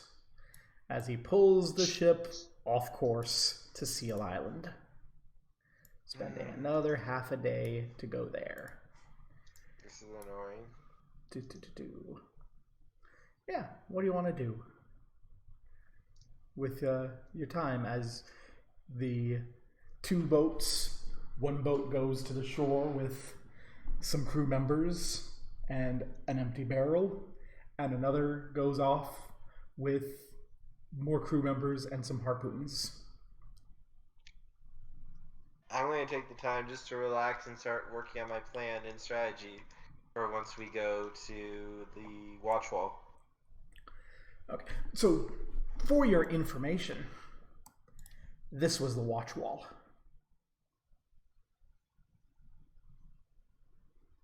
Okay. You're going to be sailing up and around and down this river. The I fire don't see axe is anything. I here. just see a gray space right now. Yeah, so do I.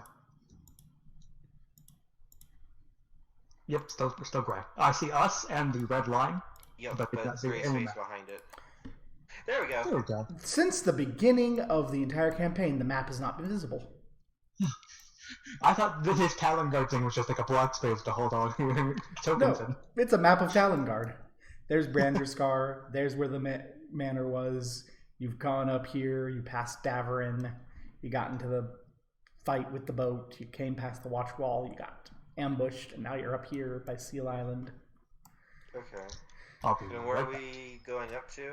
Up here? You're going to be going up here, down the river to Lake Terrick, meeting with the Fire Axe, settling off on the southern coast over here near Aldencross.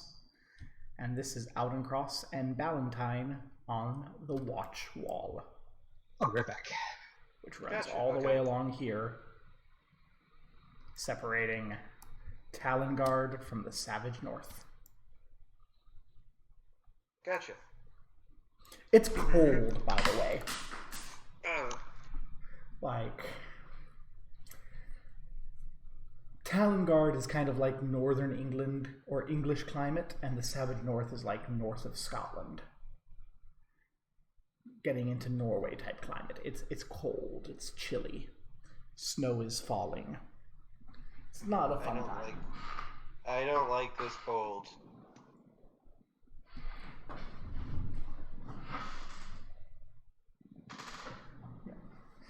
I think Mal headed off for a moment. I think you had to grab something. Okay. It's time to check how many people are watching. Antonio's watching. Someone's watching on a TV. And then we have Inventkin, Scouter, and Tateid. Scouter will be my boyfriend. Hi there, Tom's boyfriend. I know there's only one, but I am never going to stop just envisioning that every single person in your apartment is your boyfriend, and you have like 20 of them. Why?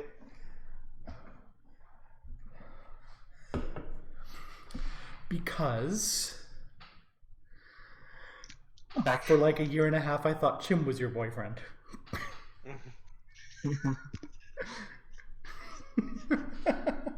And I am embarrassed to learn I was wrong. So I'm constructing a massive, complex fantasy in my head where you secretly run some sort of harem cult out of You your realize I was the apartment. protagonist in a harem anime. One of those bad yaoi harem anime that's written primarily to appease like 12-year-old girls.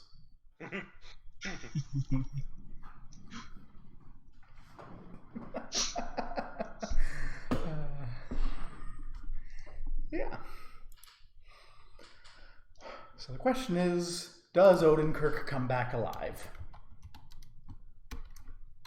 No. Yes, he does not roll a 1, so there isn't any fight with the bunyips, so he comes back. Without any seals. Just kind of grumbling and annoyed. As everyone peels off back around away from Seal Island. So, we need to split the crew up. You're all healed up. How are you all positioned? Remembering that he wants you to help with the sailing. I'd still be in my little spot, napping a little bit. Make a hide check.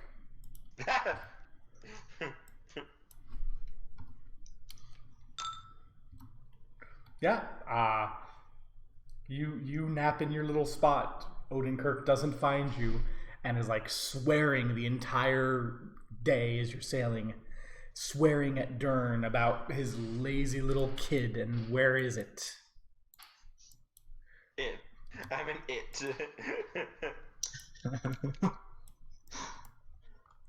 And well,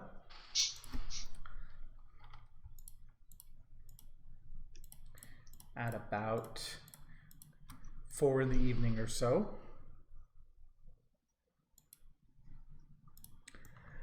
I would like you to make perception checks. Okay. This is me. Goran has disadvantage because he's napping. Hello.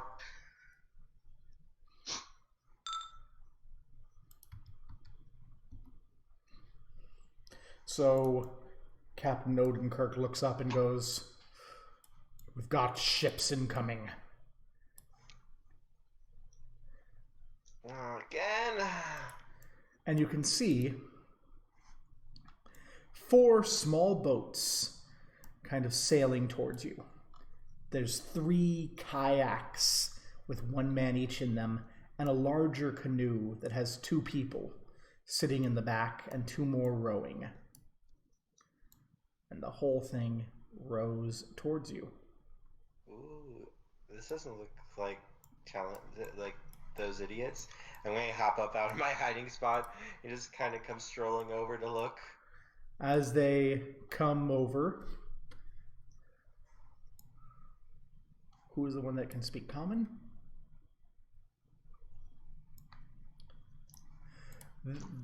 Excuse me. This one back here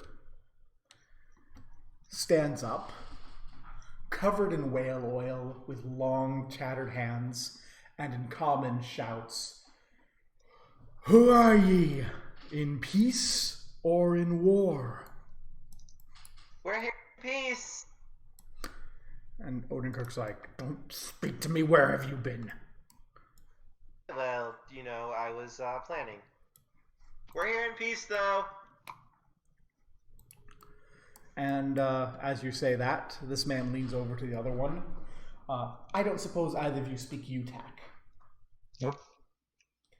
And as he whispers in another language, he goes, "Want to trade?" And you can see Odenkirk go, "Why, yes, I'd love to trade." Trade with ya? And So they pull up alongside you. Let's say. While they're about to disembark, I'm going to slide over and just kind of whisper to the captain, "You should totally let me do the talking. I'm really good at this. Just like I'm really good with the crossbow." And he goes, "Why are we talking?" And kind of fingers his battle axe.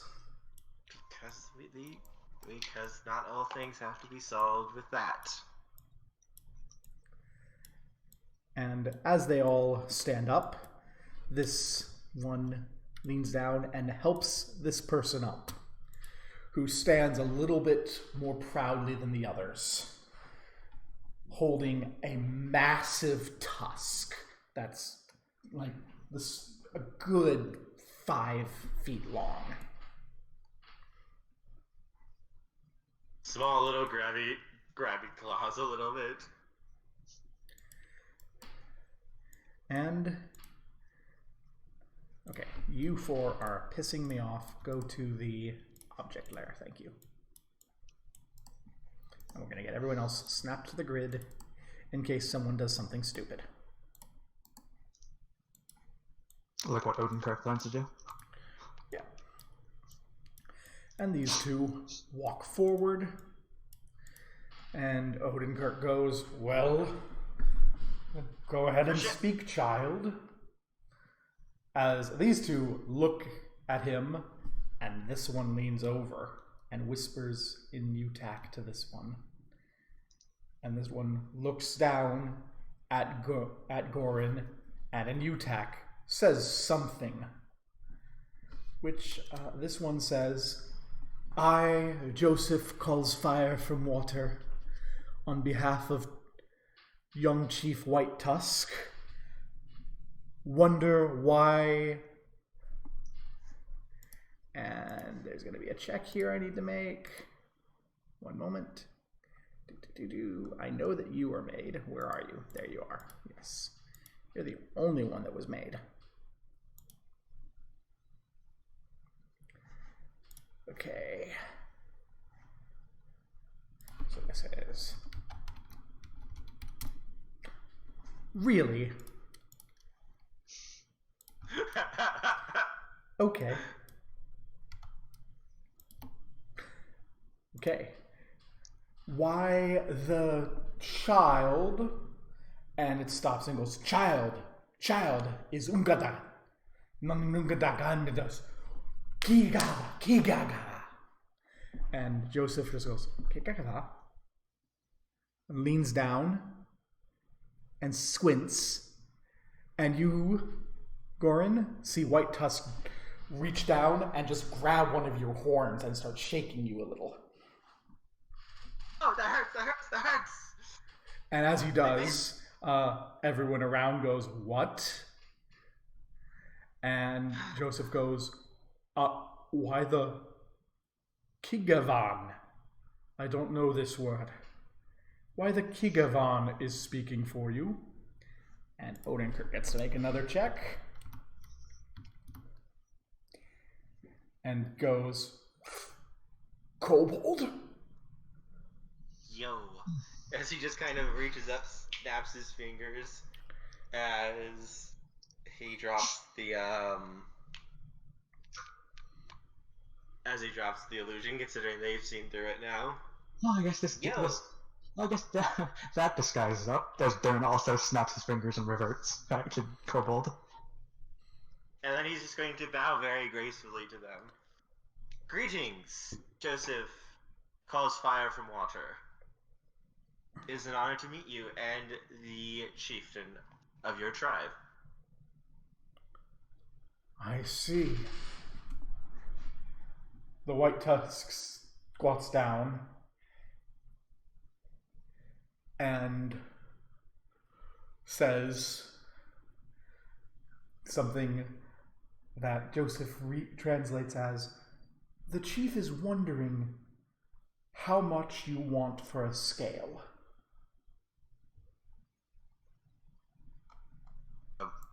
He'll reach back and pull a scale off, and hand it to him. This in honor of hopefully a strong friendship between us. a gift. Joseph translates, and White Tusk nods. Goes, yes, yes, gifts are important. And goes around and pulls a sealskin off of kind of the pile of trade goods his men are unloading behind him, folds it, and hands it to Gorin. A gift to the small dragon. I'm going to thank him very much. That's a different term than the one they originally used. Like, you hear that they're using one word, which you think might mean kobold, and they're like, we don't know this word. And he's like, tiny dragon? And he's like, I know tiny dragon.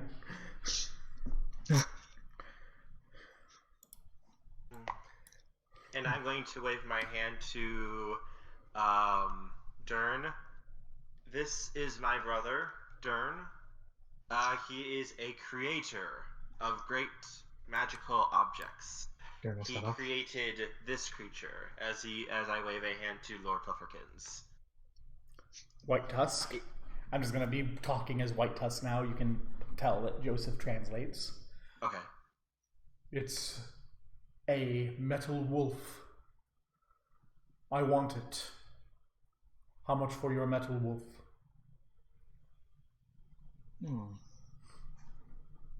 Can you make another one? Terrence is going to whisper to Gorin, if I make another one, the first one dies. Also, you don't have any mithril. That's weird. Lord Chieftain, it is not that we do not wish to trade the Metal Wolf. The issue is the Metal Wolf is tied to my brother's spirit. And without him, it would simply fade away and die, without him to sustain it. But perhaps my brother may someday create a Metal Wolf for you. He kind of puts his finger up and says, it doesn't have to move. Will it stay intact? Will it still be a metal wolf I can put in my throne room? I'm going to look at Dern. I mean, I guess it'll stay intact. You want a Metal Wolf statue? It's shiny. It's like ice trapped in silver. It's made of mithril. A very light but very, very hard metal. You can see that Joseph takes a moment, stumbling over it a little, and is furrowing his brow. And Joseph actually walks around to look down at Lord Flufferkins. And stops and goes, God metal. And repeats that to White Tusk, who goes, it's a wolf made of god metal? Yes, my brother crafted it. You can work god metal. How much for your brother? What? We are currently going about tasks. However, we are looking for allies and friends. And I am sure, as I look over at Dern, my brother would be more than happy if we can acquire god metal to create whatever types of god metal weapons, armor, or items that you may desire, sir. As friends of us, we can be very generous and helpful to you. And we would be more than willing to do so. There's just giving Gorin the stink eye. Go ahead and make a diplomacy check. I assume you're being honest here. Yes. Like, the way I imagine him is Gorin is evil and, like, he doesn't mind killing and he, in fact, very much enjoys it. But he's not necessarily going to just flat out kill you if he doesn't need to. But he loves doing it when he needs to. Would I have advantage on this roll? You do not. Okay. You would probably, except you're not. You talked well enough to overcome the disadvantage of being a tiny, weak, worthless kobold in the eyes of the Utak tribes. As he stops and he looks around, and White Tusk taps on Joseph's shoulder and asks something, and Joseph comes back around and looks down at Goran. I assume you're still wearing that silver unholy symbol of Asmodeus? Yes. And Joseph responds backwards back to White Tusk, and White Tusk, through Joseph, says, I'm told it's dangerous to be friends with the servants of the Lord of Flames. I'm just gonna reach up and touch the symbol of it. Well, some people believe that, but I think those are the same types of people who would call you people savages and unfit for being around what they would call decent people. They attacked our homes and wiped them out simply because we existed, and they wanted what we had. Yes, Talon Gardens are cruel. The god of fire is like fire. Keeps you warm, but if you are not careful, it burns your home. He honors strength and power, but he expects you to have ambition and the strength to use it. He rewards you, but also can punish you greatly. You earn what you desire. You earn what you get what you earn with him. Dern, you can see that Odenkirk is back there looking like Lord of Fire, because Odenkirk is looking at Goran's back and doesn't see this unholy symbol. I am working to become a priest of his.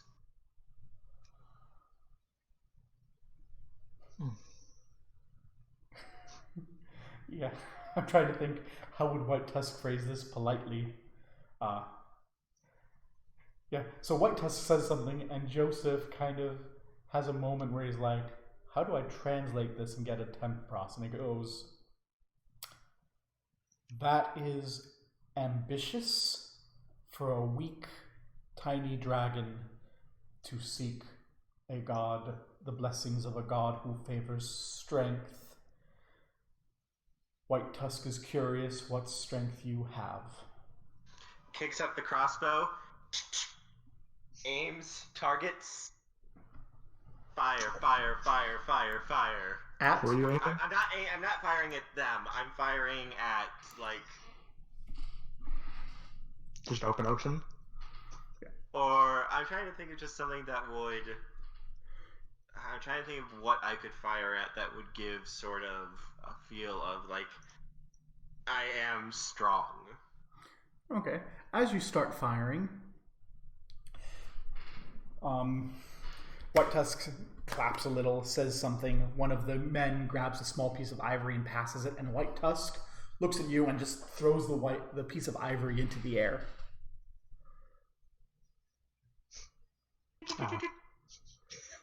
Make an attack roll.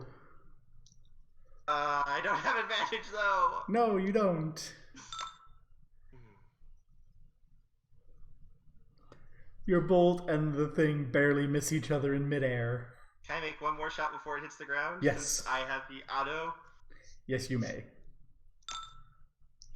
I'm just gonna do it one more time. It's like right before it hits the ground, it's like almost like I was knocking it up, just being playful before the last shot. I know. But you got 2 shots. I know. So you shoot and miss, it hits the ground, you go grrr, and you shoot it, and it just hits and goes flying off.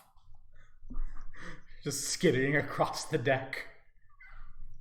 It's like, yeah, it's just like for a second he just slips back behind Dirk, or the dog. Actually, no, the dog, and just literally vanishes from sight. Nope. It's just like walks over, just leans against the dog. It's like, ah, god damn it. As White Tusk watches, and White Tusk is laughing, and Joseph translates, I can see that you don't have his favor yet, But keep working, small one. Also, we do have some things, as I'm going to reach up to the little ring I have on my horn and pluck it off and just kind of show it to him. It's like, go ahead, try putting it on and see. These are the types of things we could offer you too. He looks at it and goes, It's my ring of protection. Yeah, he looks at it and just goes, I'm not interested in a woman's jewelry. No, it's enchanted to protect you. It takes an hour to attune. Oh, and for putting it back on. I forgot that! I forgot that was attunement in this game. They're just giggling the entire time. Actually, this fits. I am stupid. Actually, this fits perfectly in character for him. So, Joseph, however, being a little bit more intelligent, but apparently not skilled in this, is going to look at it as you're offering it and whisper something to White Tusk, who's going to stop and go and speak back to you and say, Joseph says it's of the blood of the world. Which Dern realizes right away that means magic. I'm Goran going to doesn't. I'm going to reach over and tap Dern. Dern, firebolt into the air. Yes, my brother can work with the blood of the world. Dern will shrug and just point his finger upwards and firebolt off into the sky. Use your sword. I'd probably whisper this. Use your sword. Use your sword. Use your sword. He'll use his sword. So he raises the sword and firebolts off into the air. Okay. And White Tusk kind of takes a step back. Joseph calls from fire, applauds, and reaches over and tries to touch your sword. I'll let him. Okay. And when he touches your sword, from the point he touches your sword, a vine with red flowers just pops up around. And Joseph says, we both call the blood of the world. Yeah, that would be my strength, at least. My brother's usually a lot better at shooting things than that. I'm going to shrug as just kind of reach up, snap my fingers as my form takes on the more Asmodean form I kind of like. You both can call the blood of the world to hide yourselves. People don't like little dragons, so it's either that or snaps his fingers to make it look like I was like a stuffed kobold before changing back. And White Tusk just kind of goes, it's sneaky and conniving, but they are weak, it's to be understood. What is there to trade, if not the metal wolf or the craftsman? I mean, I'm going to look over at the captain. What about the weapons we got? Odenkirk goes, we do have some weapons, and he lays out the 8 scimitars that he brought down.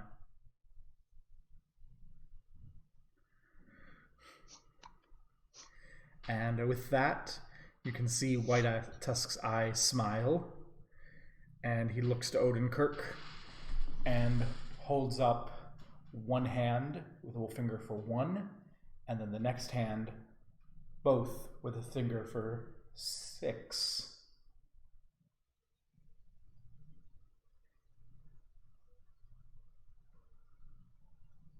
And Odenkirk goes, yeah. And you see out of these bags, these guards unload 16 pieces of ivory and take the scimitars.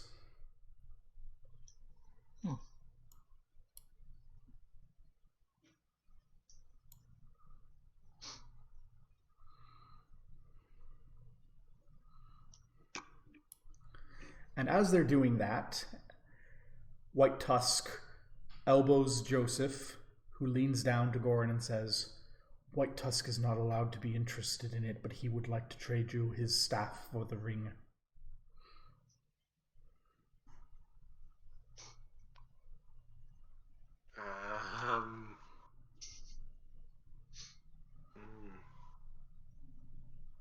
be okay if my brother looked at the staff a little bit beforehand? I'm going to whisper back to him. He'll go. It is a narwhal horn. I'm going to lean over to Dern and go, hey, he's willing to trade this narwhal horn for my ring. What do you think? I mean, that ring is yours. If you want the narwhal horn, go for it. I mean, And I underestimated it before. It is an 8-foot long ivory narwhal horn. Big for me. Uh, Now I'm just imagining using that spear to parkour around when I fight with it. Darren will look at the thing and use detect magic to see if it's magic at all. It is not magic, but you may make an arcana check. Arcana check.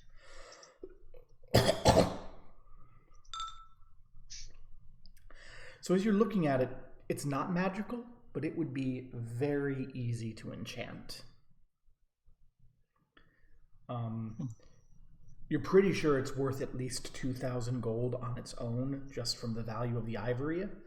But the narwhal horn seems so exceptionally pure that you should be able to enchant it for, almost no effort, provided you had materials to enchant something with. Seems like a good trade to me. Could you do anything with it? Not at the moment, but maybe later. I will look at Joseph and I will nod my head. Okay. Joseph takes the ring from you and stands up. And as everyone returns, White Tusk says, "A gift to the devotee of the god of flame to demonstrate our power," and hands you the narwhal horn. And everyone's like, whoa, that's an expensive gift to give away.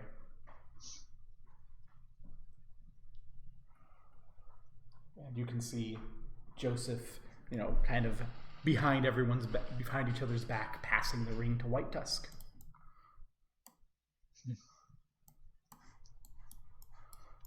What would it count as? It is an 8-foot long chunk of narwhal horn. It weighs 10 pounds and can be used as a medium-sized quarterstaff. Oh, I can use quarterstaffs. Can you use a medium-sized quarterstaff? I don't think there's actually sizes in 5e, is there? The only thing that size affects with weapons of small and medium is small creatures have disadvantage when wielding heavy weapons. It's big enough that you can use it as a quarterstaff, but you would have disadvantage without, say, taking a feat to wield it. Okay. Would it be possible to, without damaging the ability of it being able to use magic, to make it into, another type of weapon? There would be checks involved. Failure on those checks would certainly damage its ease of enchantment. Looks over at Dern.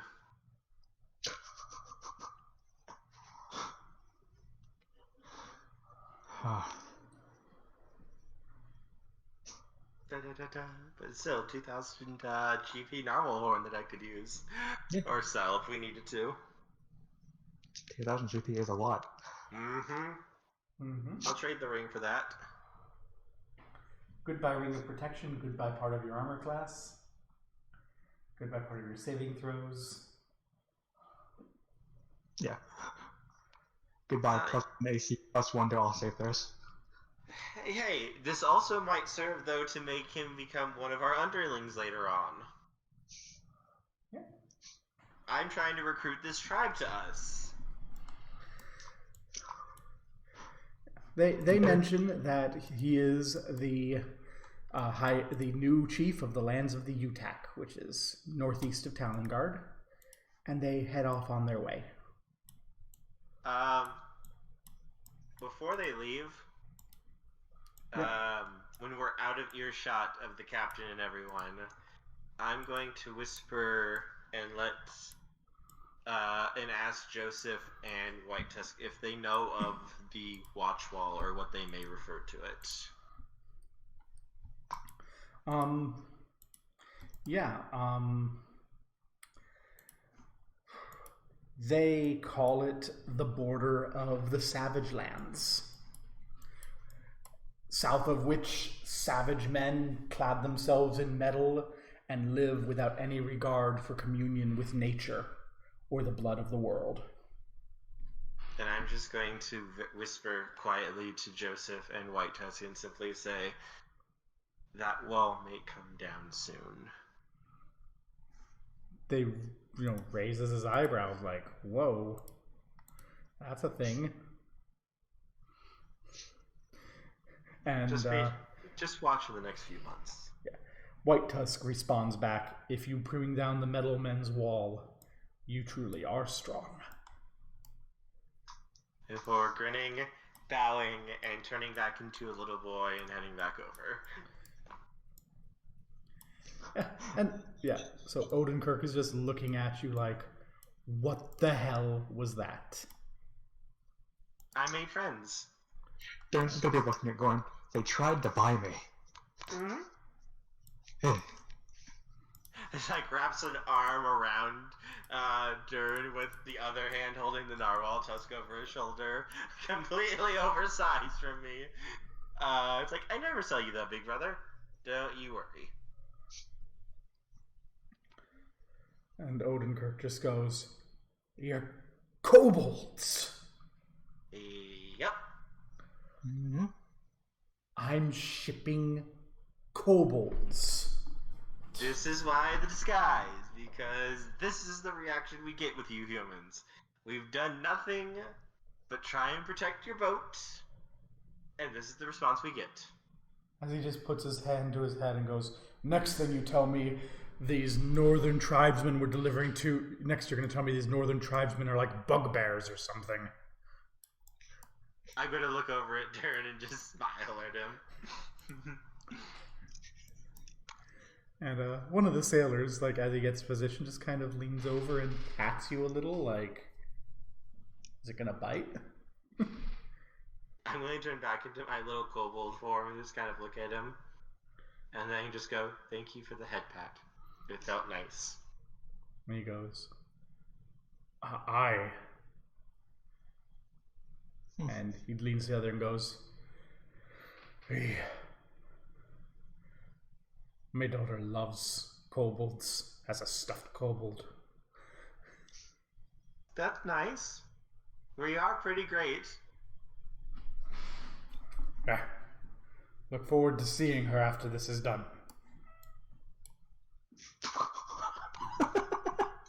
I'm looking over at Darren. I want him. That's like whispering very softly, I want him.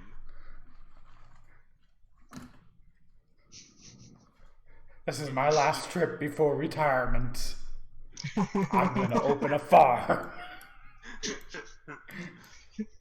There's just like fucking giggling to himself. No, it's. I just imagine Gordon looking over at Darren like he wants a puppy. Can I keep him, please? Can I just keep one? Just like I mean, my other pet might get really lonely and he might need someone else.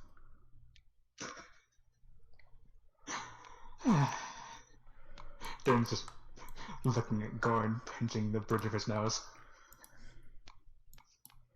I'll take care of it. I'll feed it and water it and walk it every day and teach it to murder. All very important things that they need to learn.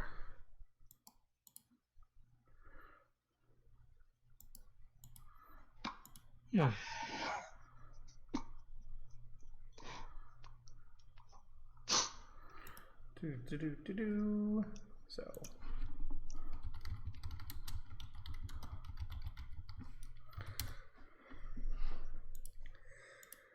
So things continue.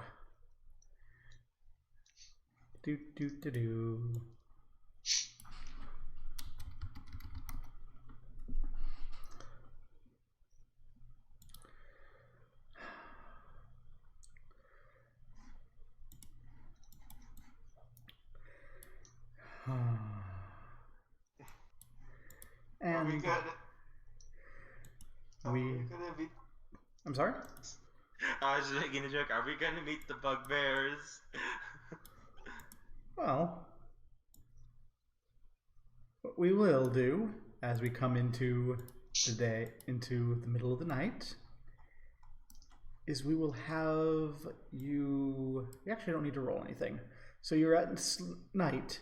Actually, I'd like you to make Constitution saving throws.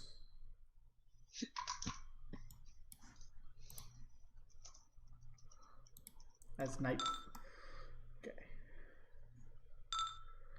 So both of you are woken up in the middle of the night. Not by noise, but by cold. The temperature plummets.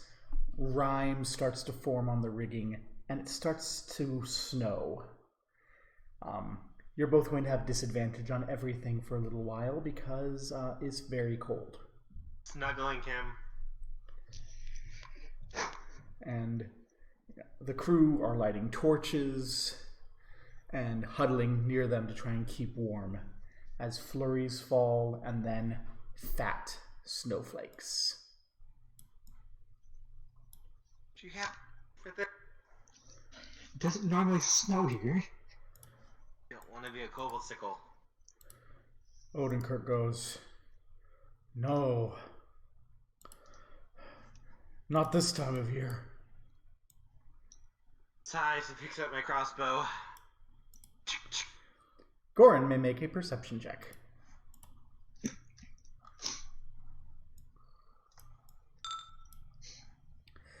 As Goran sees a creature on the top of the mast of the boat.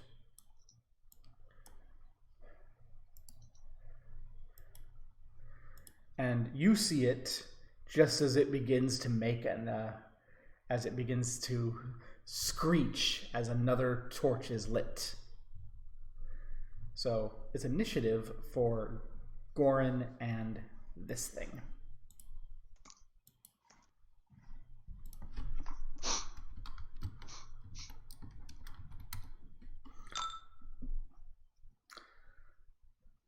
Goran barely goes first here.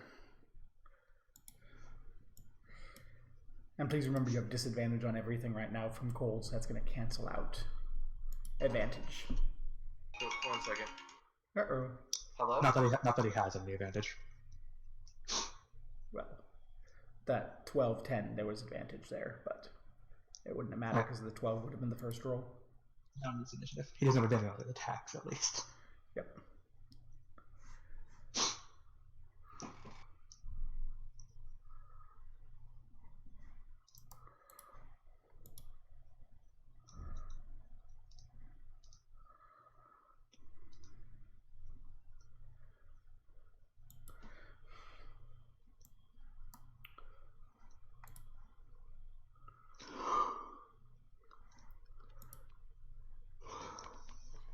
Sorry, work called. Ah, Just about parking. okay. Um, So, what? I have no idea what this thing is. I don't know if I can communicate with it or not. okay, what do you want to do? I'm thinking, because if I attacked it, I have a chance of just one-shotting it, possibly, with my assassination, but if I don't, we're fighting. And it's really high up there.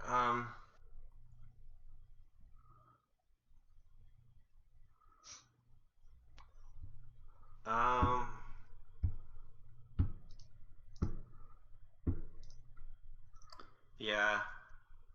I'm gonna try to hit it. So it cancels out the disadvantage since I'm going first.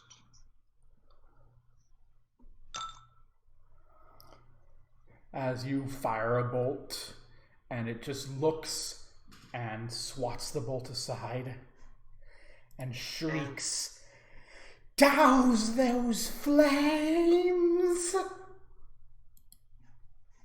And then I'm hiding behind Lord Flufferkins. Well, not yet, because this was a surprise round. Oh, okay. My bad. And as it shouts that out,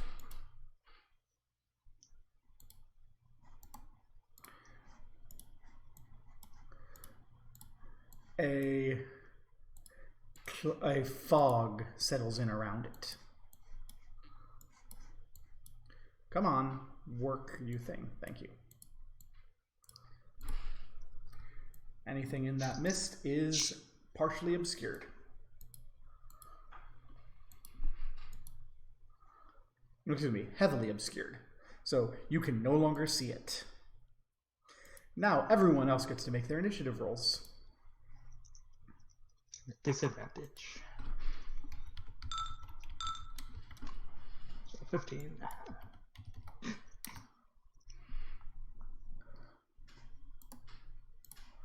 Okay.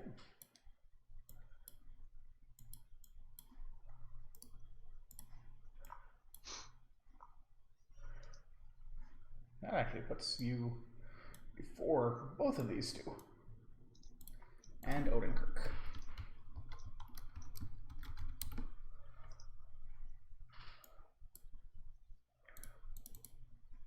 So, out of the water climbs a thing made of solid ice, who immediately swings towards the torch that 228 is holding.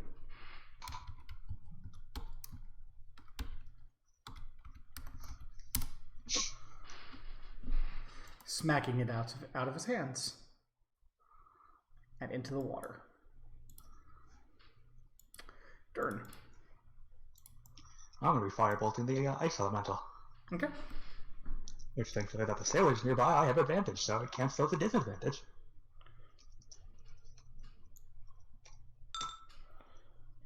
That will not hit. And I'll be commanding Lord Flufferkins to attack the elemental as well. Lord Flufferkins. Bark, bark. Woof woof, motherfucker. Would he have the disadvantage? Oh, He yes, is a he construct. He does not have disadvantage. And also, Lord Flufferkin's teeth do not pierce the hard, thick ice. It's force damage. They do not pierce the hard, thick ice. That's a... Oh, Jesus. That's its AC. They say. I would say, like, I mean, he doesn't do damage, or he doesn't hit. Yeah. As Odenkirk back here is like, where's that thing? I can't see anything in that fog. Gorin.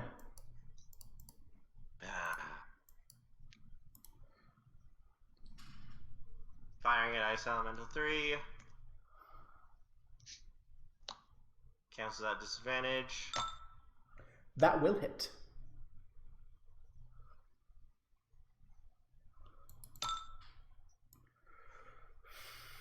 And then moving behind the person who liked kobolds. Okay. You moved me behind you. Oh, sorry. My bad. I didn't mean to move you. That's right here. As Killer Kit's here. I just can't hide.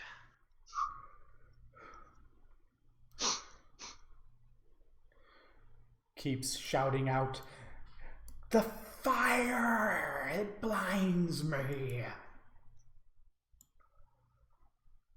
And that one's going to come up on the other side. And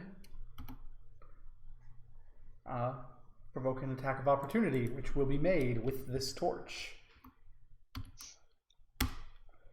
Which will hit. For a lot of damage, relatively speaking. Because it turns out ice elementals are weak to fire. That's exactly why I'm firebolting.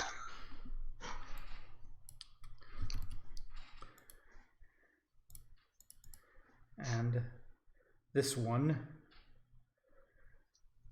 being not particularly intelligent, is just going to crawl along the side of the boat, provoking an attack from Lord Flufferkins. Nah. And try to get at this light source. It would sure suck right now if you if you didn't have dark vision. Firebolt.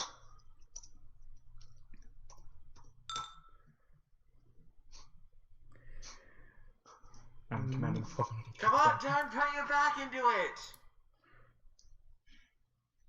Fucking everyone's up to attack.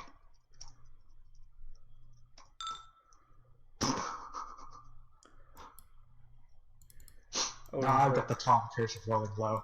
he's gonna come down here and swing. Missing because he's cold. That cold is really fucking everything up. Yeah, it is. Aiming at Ice Elemental 3.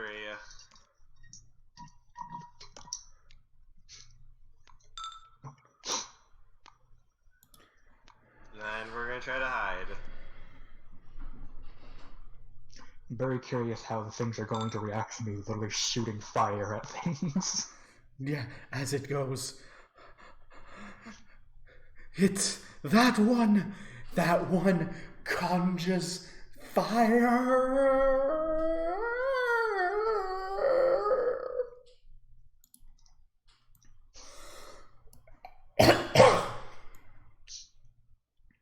As it flows its way across, and this one flows its way across, provoking an attack from Flufferkins. Yeah, you attempted. An attack from Odenkirk. Missed. Barely misses. You know, claw scraping against the ice. This ice elemental that comes over here is able to make its attack against you.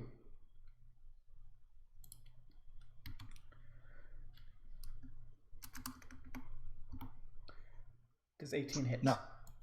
No. You barely dodge as a chunk of ice comes slamming down. Turn. Swinging with my sword at it.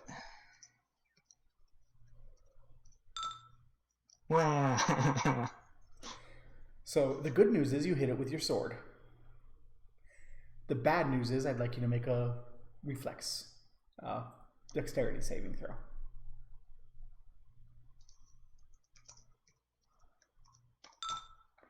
The bad news is, as your tongue on a metal pole on a cold day, your sword is now stuck to the ice elemental. It's not good. Flufferkins. Because the last thing was the wicked attack, so.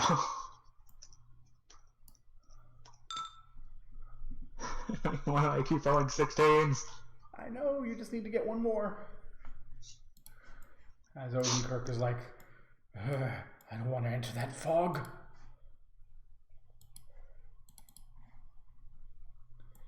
Get down!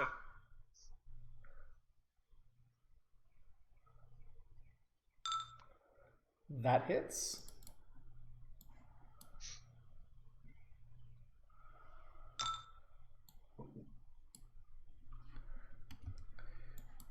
Tink a bolt into a bit of ice. As one might expect, they have a lot of hit points because they're made of ice. It is magic if it matters at all. Yes, it does matter, actually. That's why you're dealing full damage. As it just shouts, Hiding. They bring hate into my cold.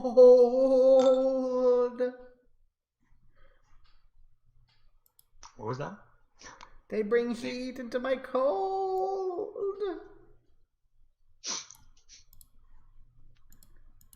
Hey, we have another attack against you, Dern. Lord Flufferkins will oppose his advantage.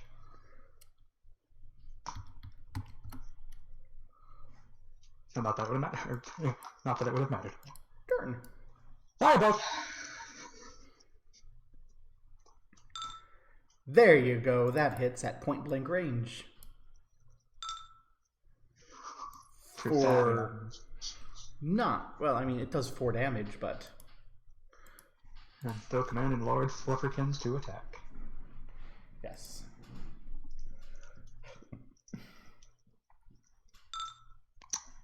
Lord Flufferkins, please. Yeah, Odenkirk is out of this fight. He's not interested in going through that. Gorin. You see another ice elemental come barreling out of the mist. Can these fire at all? The ballistas? They don't exist. Oh, okay. Let's try and shoot Elemental 3 again. Okay. When are we going to warm up, damn it? That hits.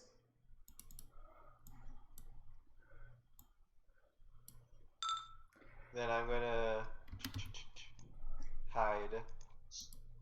Have you been rolling sneak attack, by the way? I don't get sneak attack, I don't have advantage. You don't have disadvantage on nearby. You get you have sneak attack. Oh. I didn't think I got sneak attack. Sneak attack is if you have advantage, or if you don't have disadvantage and an ally is within 5 feet. Yes. Gotcha. So that would have been something extra. That ice elemental is not looking particularly good. And we're gonna hide again. That's why pack tactics is so amazing on a rogue. I need my cold. Well, this one's gonna start smacking torches away. Missing. Ruh-roh. Guess it's time to Shaggy. add these two to the initiative. As these cold boys try to smack with torches. So that's a nope and a nope. But they do try to smack with torches. And this one continues trying to wham Dern. Disadvantage. Good thing disadvantage, because that would have hit. Dern. Firebolt. That hits. Here's one more. Oh, there's more. This ice elemental is very not in a good place. Still commanded Lord Flufferkins to attack. Huh? Can Lord Flufferkins hit? No. Gorin. We're gonna try to snipe Ice Elemental 3.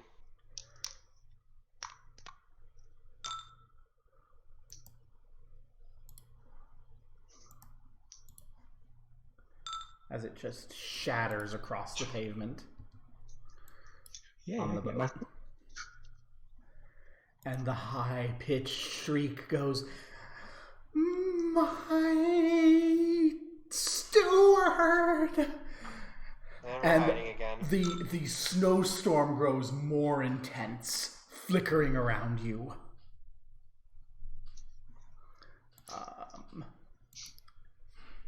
1d20 plus 2. And it goes, "Where is it?" And flies out of the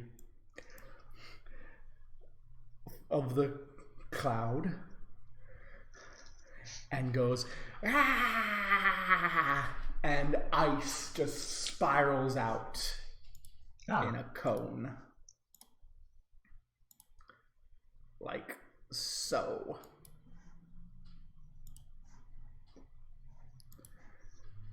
So we'd have a few dexterity saving throws that need to be made. Okay.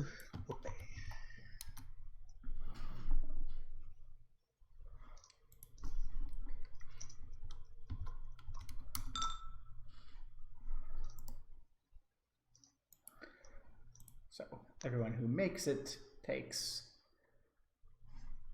2 damage. Everyone who fails takes 5. Was that saved for Flufferkins or you, Dern? Oh, that was for save for Flufferkins. It's also a +4.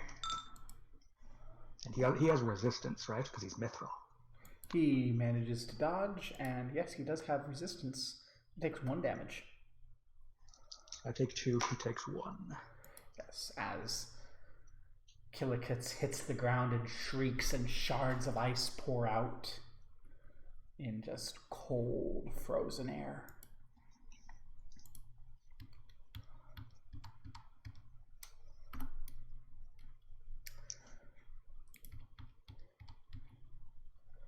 Smack. Miss. Smack, miss. Dern. I will be picking my sword back up from the elemental and fire bolting at Keelikits. Okay, so you pick your sword up, smack the ice directly at Killikits. Firebolt! That hits. As he goes, ah! And like you melt a hole straight through him. I'll be commanding Lord Flufferkins to attack Killikits. Nope, not on him. Yeah. Yeah. That will hit. 8 plus 2 force damage. Yeah. Killikits is like 2 legs and a head and like an arm. Steam rising up, shrieking. Gorin. Dern has been hurt. Priority target has been located. Terminate with extreme prejudice.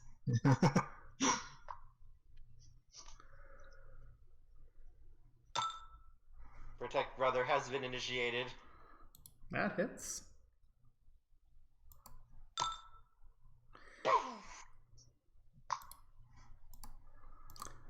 As you hit it and it shatters and it stops snowing. Don't touch my brother! You will heat up next round. Yeah. As the ice elemental stops for a moment, makes a wisdom saving throw, and goes insane. Smacking directly at Sailor 88. Dealing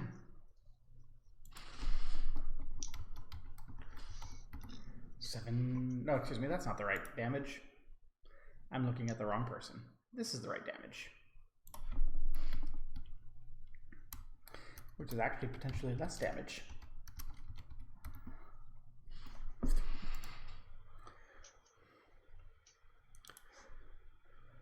Well, these two are gonna do their attacks with disadvantage against 13. Dern, you are no longer shivering. Yay, fireballs with advantage now!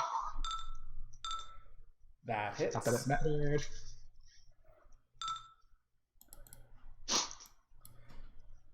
And commanding Lord Flufferkins to attack.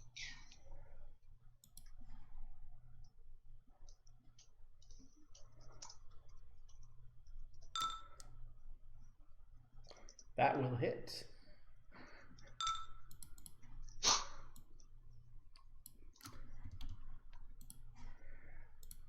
Gorin. As the fog fades. Aim. Ice Yeah. elemental. You now have advantage. I am now Kobold Death Machine.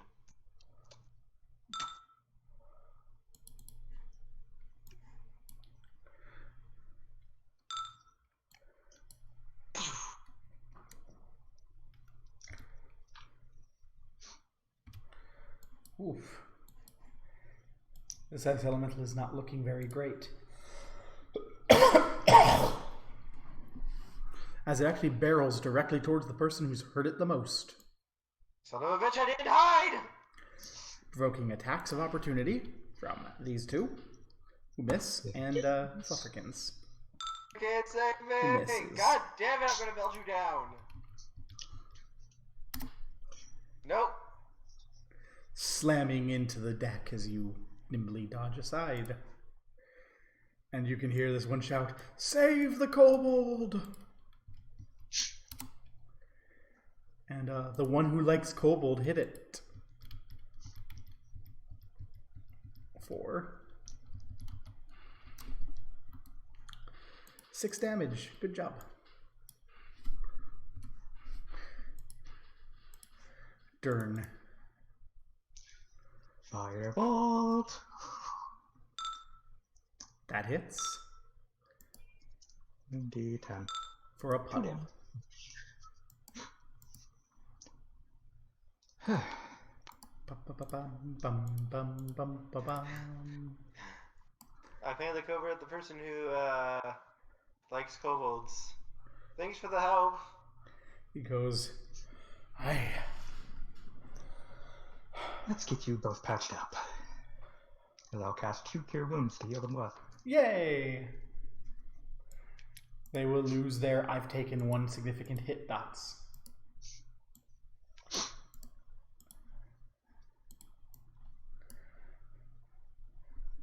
As Odin Kirk is just going to look across at you and mumble something that you can't hear because it's on the other side of the boat. Fucking Lord Flufferkins yet. Lord Flufferkins hears and does not comprehend. He understands every language I do. And what's his intelligence? 4. I don't think Lord Flufferkins understands the concept of a curse. Hmm. But it can certainly transmit to you, kobolds on boats are accursed. Huh.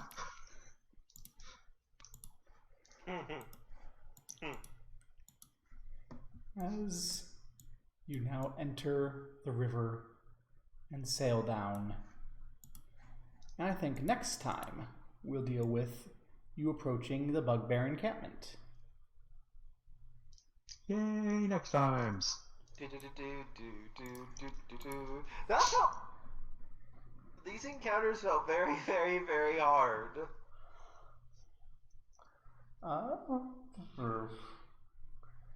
I'm amazed you didn't one-shot Killikits. Shot things I feel like when I get the first attack in the first round. Look, kid, I still only have Firebolt as a damaging spell. If you had hit Killikits, that fight would have probably gone differently.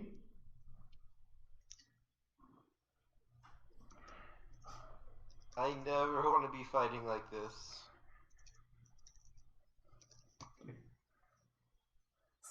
Fighting on boats sucks. Fighting on boats sucks. So you don't level up now, but you will probably level up fairly early next session. So if you want to prepare, well, no, you're on D&D Beyond, so it's not like you can prepare a second character sheet and level it up. Which is like, if you want to take a bit of time and consider what you want to get when you level up, so leveling up is quick, I can imagine you leveling up fairly certain as you pull into the north side of Lake Tarek. I definitely know I'm using my ability score increases to up int twice. I don't get that if I level up as a cleric. I think you do. No, it's tied to character. It's tied to class, the class, not the character. Oh, okay. Never dealt with Honestly. multi-classing in 5e, so sure. So, questions, comments, concerns? Not Pretty quite good. as awesome as last session. On the other hand, ooh, that was some big fights. That was some big fights, yeah. Also, I've got Goran now wants to keep humans as pets for him. We're not keeping them. But I want one. Our objective was murder them. I know. What if I trained him well? Murder. Maybe there will be opportunities for future pets. Maybe you'll find his daughter sometime in the future and you can keep her as a pet.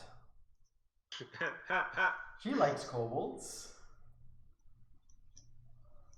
Yeah. Oh god, you're gonna orphan her. Yup.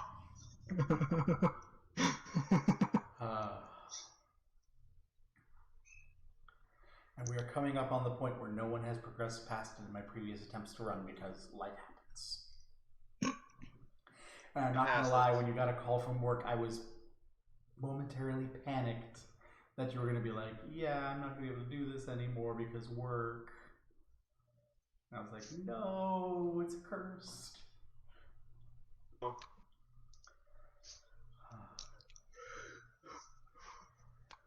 Oof. I get fucking nothing for my level up upping my int. Which is, that upgrades the spell attack roll and my sword attack rolls. So, which of these combats was the most enjoyable for you? I liked the ship. It was funny.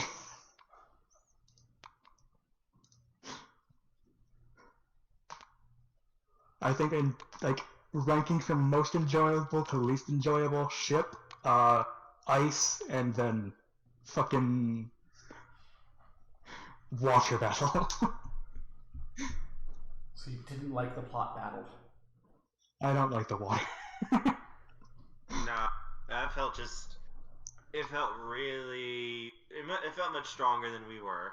It didn't feel like an encounter that was like. Well, to be fair, it is much stronger than we are because we are 2 level 3s and not 4 level 3s. Yeah, that's probably it too.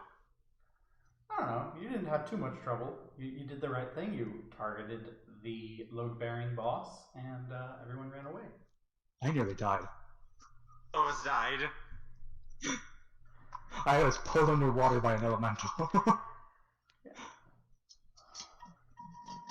Well, you know that a god is aware of you, apparently. Mhm. How does that make your characters feel? Well, Dern's aware. I don't know if Dern's told Gorin.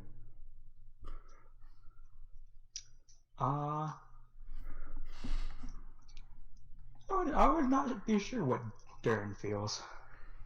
Maybe like a small hint of pride. Hey, I'm getting the intention of a god. Yeah. Like,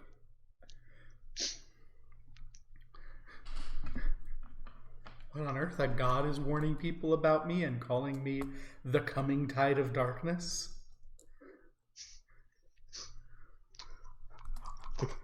I'm half concerned, half prideful. Does Dern tell Gorin? I thought Gorin. How's Gorin feel about this? How does Gorin feel about angering a god? Did you not hear the E? We did That was not. the very happy squee. Because if we're pissing off one god and they're actually noticing it, then maybe Senpai will notice me. Maybe somebody has noticed.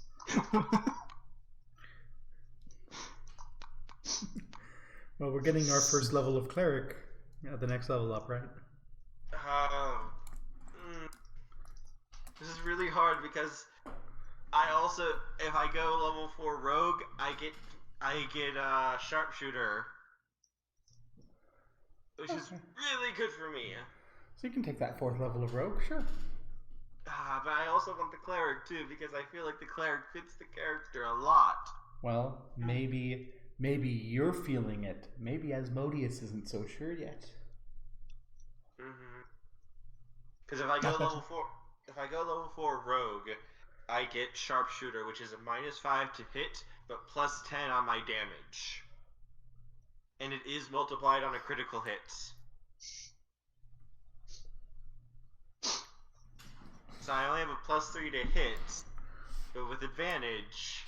If I hit, they die. That's an extra free +20 damage on the first round. Oof. Well, we made a pretty nice distance here. I think that's about 400 miles you went this session. I wish I were pretty far. Next we get to see bugbears. Yay! Next time, preview image. Do I have that preview image properly prepared? Yes, I do. Let me turn off Fog of War so it's crisp and clean. I'll put into the Discord the next time image. Next time on Satanic Scalies.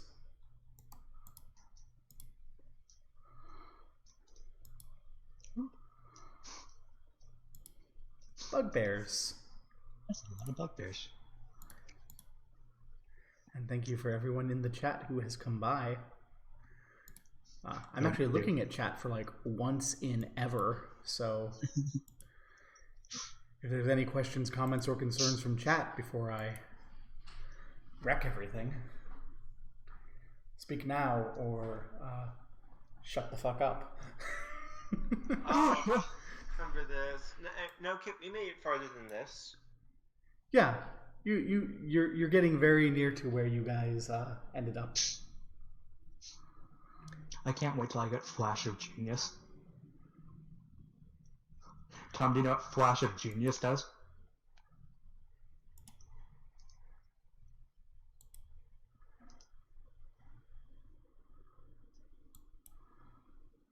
What does it do? When you or another creature you see within 30 feet makes an ability check or saving throw, I can use my reaction to add my int modifier to their roll. Nice. And I can use that feature a number of times equal to my int mod.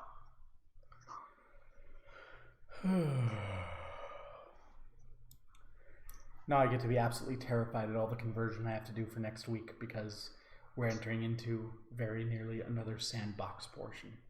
Yeah. Do you think we'll make it to Ballantine next week? Oh, certainly. I just Right. didn't share a spoiler image because I also haven't built Ballantine or Alden Cross's map. Just to let you know, Kit, with my sharpshooter feat, attacking at long range doesn't impose disadvantage on my attack rolls.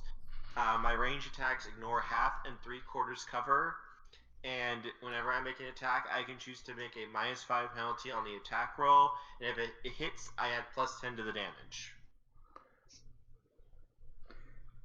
OP. Tom, how do you break Horrible. every game? It is in the core rulebook. I know. And to be fair, in the core rules of 5e, there is a way to become immortal at first level. It's not all that powerful when you take it base, but the fact that Tom has a magical crossbow with infinite ammo that ignores the loading property. I Mention that to Tom. 5e does have a magic item that's you can get it like you need a GM's approval to do it, but it is possible to trick your GM into making your character immortal as early as first level. I'm not going to tell you how. Wait, to do what? Make your character immortal at first level. Requires some magic items, so you need to be able to trick your GM into getting you those items, but yeah. By immortal, I mean you cannot die from damage, you cannot die from old age. I wonder if You're also pretty useless for fucking ever, but you know, if you're not interested in being an awesome adventurer, you can live forever in luxury. Forever.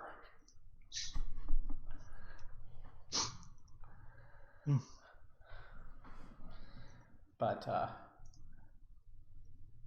I know the trick, so if you ever try to trick me into it, I'll be like, no, I see what you're doing here.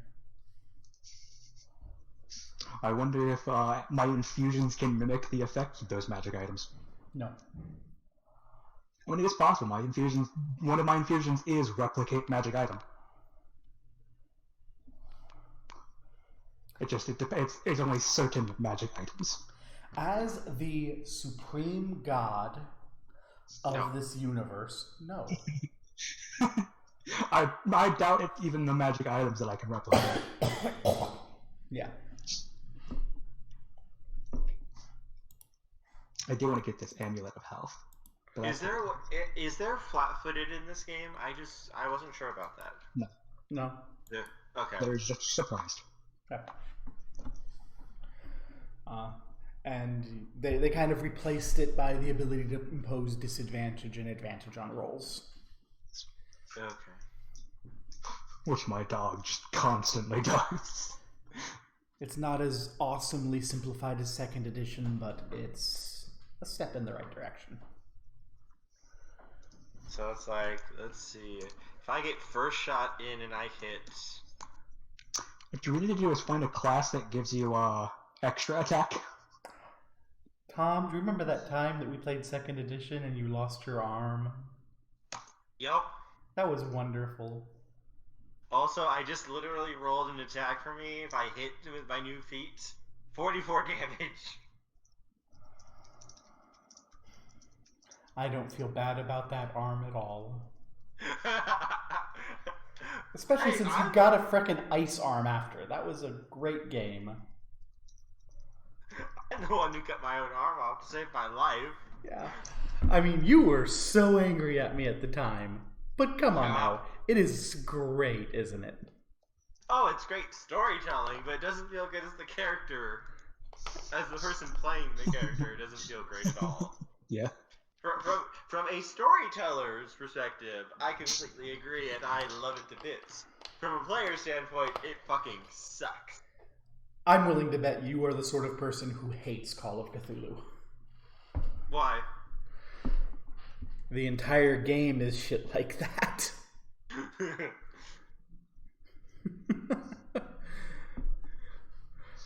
Like, I don't know, have you ever played Call of Cthulhu, Tom? Not really. I have the books, but I've never actually played the game before. It's essentially, we mess with things that are beyond our capacity, and we go insane and die the game. For more information, I would love if you should check out Quests in Chaos's Great Dane Society series. They've been doing it for 42 episodes now, I do believe. And it's amazing. And somewhere around like episode 12 or 13 or something, they got a magic item. And it just blew up in their face. And it's amazing, and like up until like 2 sessions ago, things were going really well for them, with the exception of the times they catch on fire. And now it's just like everything is going wrong. And as someone who's run the campaign that they're running before, I saw all of it coming a mile away, and I'm like, oh, this is going to be so bad for you when it hits. Oh. And then it hit, and it is exactly as bad as I thought it would be. Hey Matt, I was thinking of possibly trying a little mini Friday game. Yeah, sure, I can join.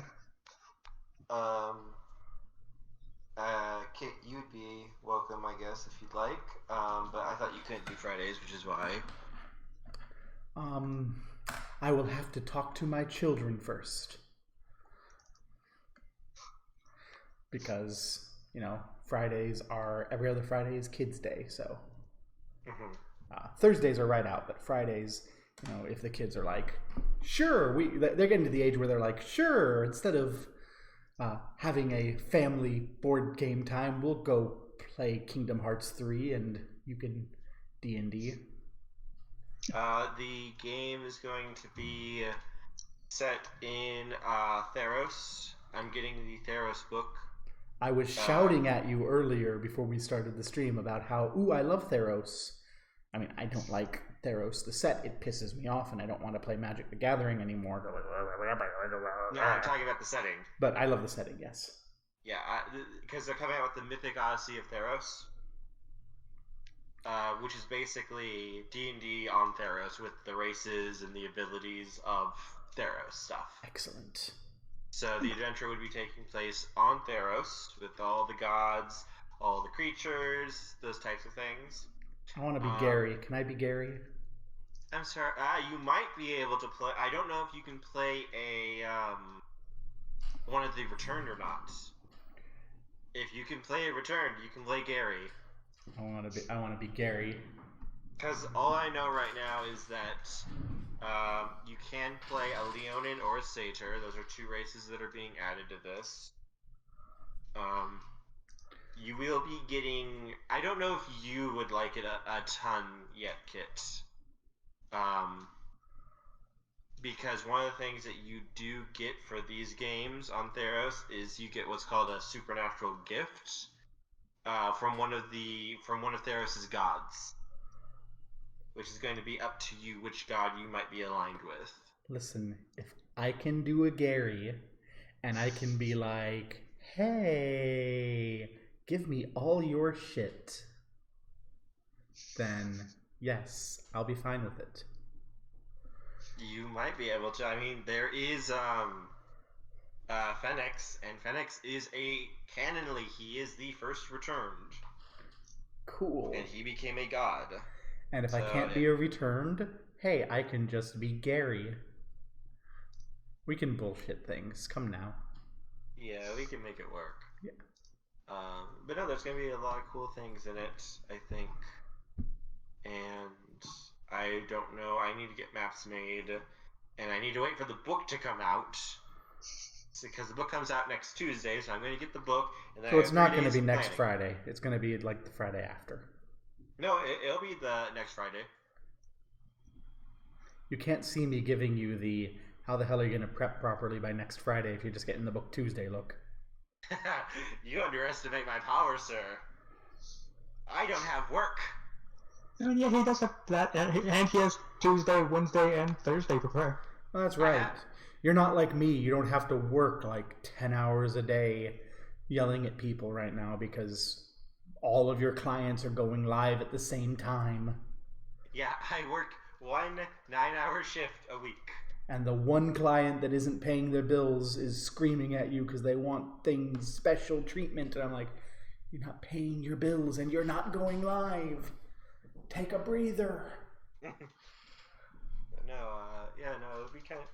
I mean, I can probably get stuff prepped, and I might ask Chim for his great and glorious map help. Because the maps he's designed are freaking fantastic. I should get contact with Chim again and possibly reach out on things because my maps are all stolen. Chim has designed some freaking... Hey Chim, can you send me one of your maps? Like the cave one you made? Find it so I can see. Yeah, no, he's made some fucking fantastic maps. And I was thinking for my Theros game, I was going to ask him if he would help me design some maps because his stuff is fucking fantastic. Are you going to be able to make rifts this week? I believe so, yes. Okay. Then I'm not going to put any effort into the prepping the what if we get a dragon egg scenario. What's up? I sent you one. I'm not sure if that's the one you meant. Or did you mean this one? I'll send them both.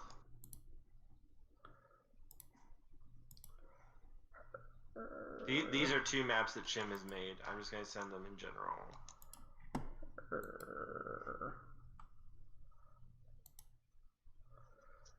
These are two cave maps he's made for us to use. That would be a cute world map for Avernus. He says that the first map would be an amazing map for Avernus, which is the Circle of Hell. No. No, that's the Abyss? No, I'm sorry. Avernum. Oh. It's a video game from the 90s that I have been slowly building a map tool for the last 5 years. And actually, I take that back. He says it's actually a really good map for a game. Yeah, like, I want to tell you that you should go play that game because it's really good. But on the other hand, I have been actively working for a couple years to build out a map tool so that I can run a Vernum for you. And if you play the game, then you'll know where everything is, and I'll have to be creative and not just steal shit. I really like the third one, the one I just sent a second ago. That is a cute isometric map. And he did 2 overworld maps. So that's the area that we're in, and this is the overall world map that he created. Cool. Those are nice maps. He says those are really nice maps. Yes. Thank you.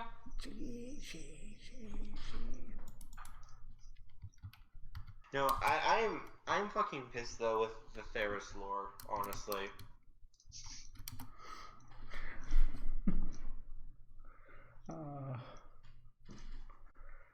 I'm gonna end the stream. We're just gonna be chatting. No need to broadcast that to the universe. Farewell.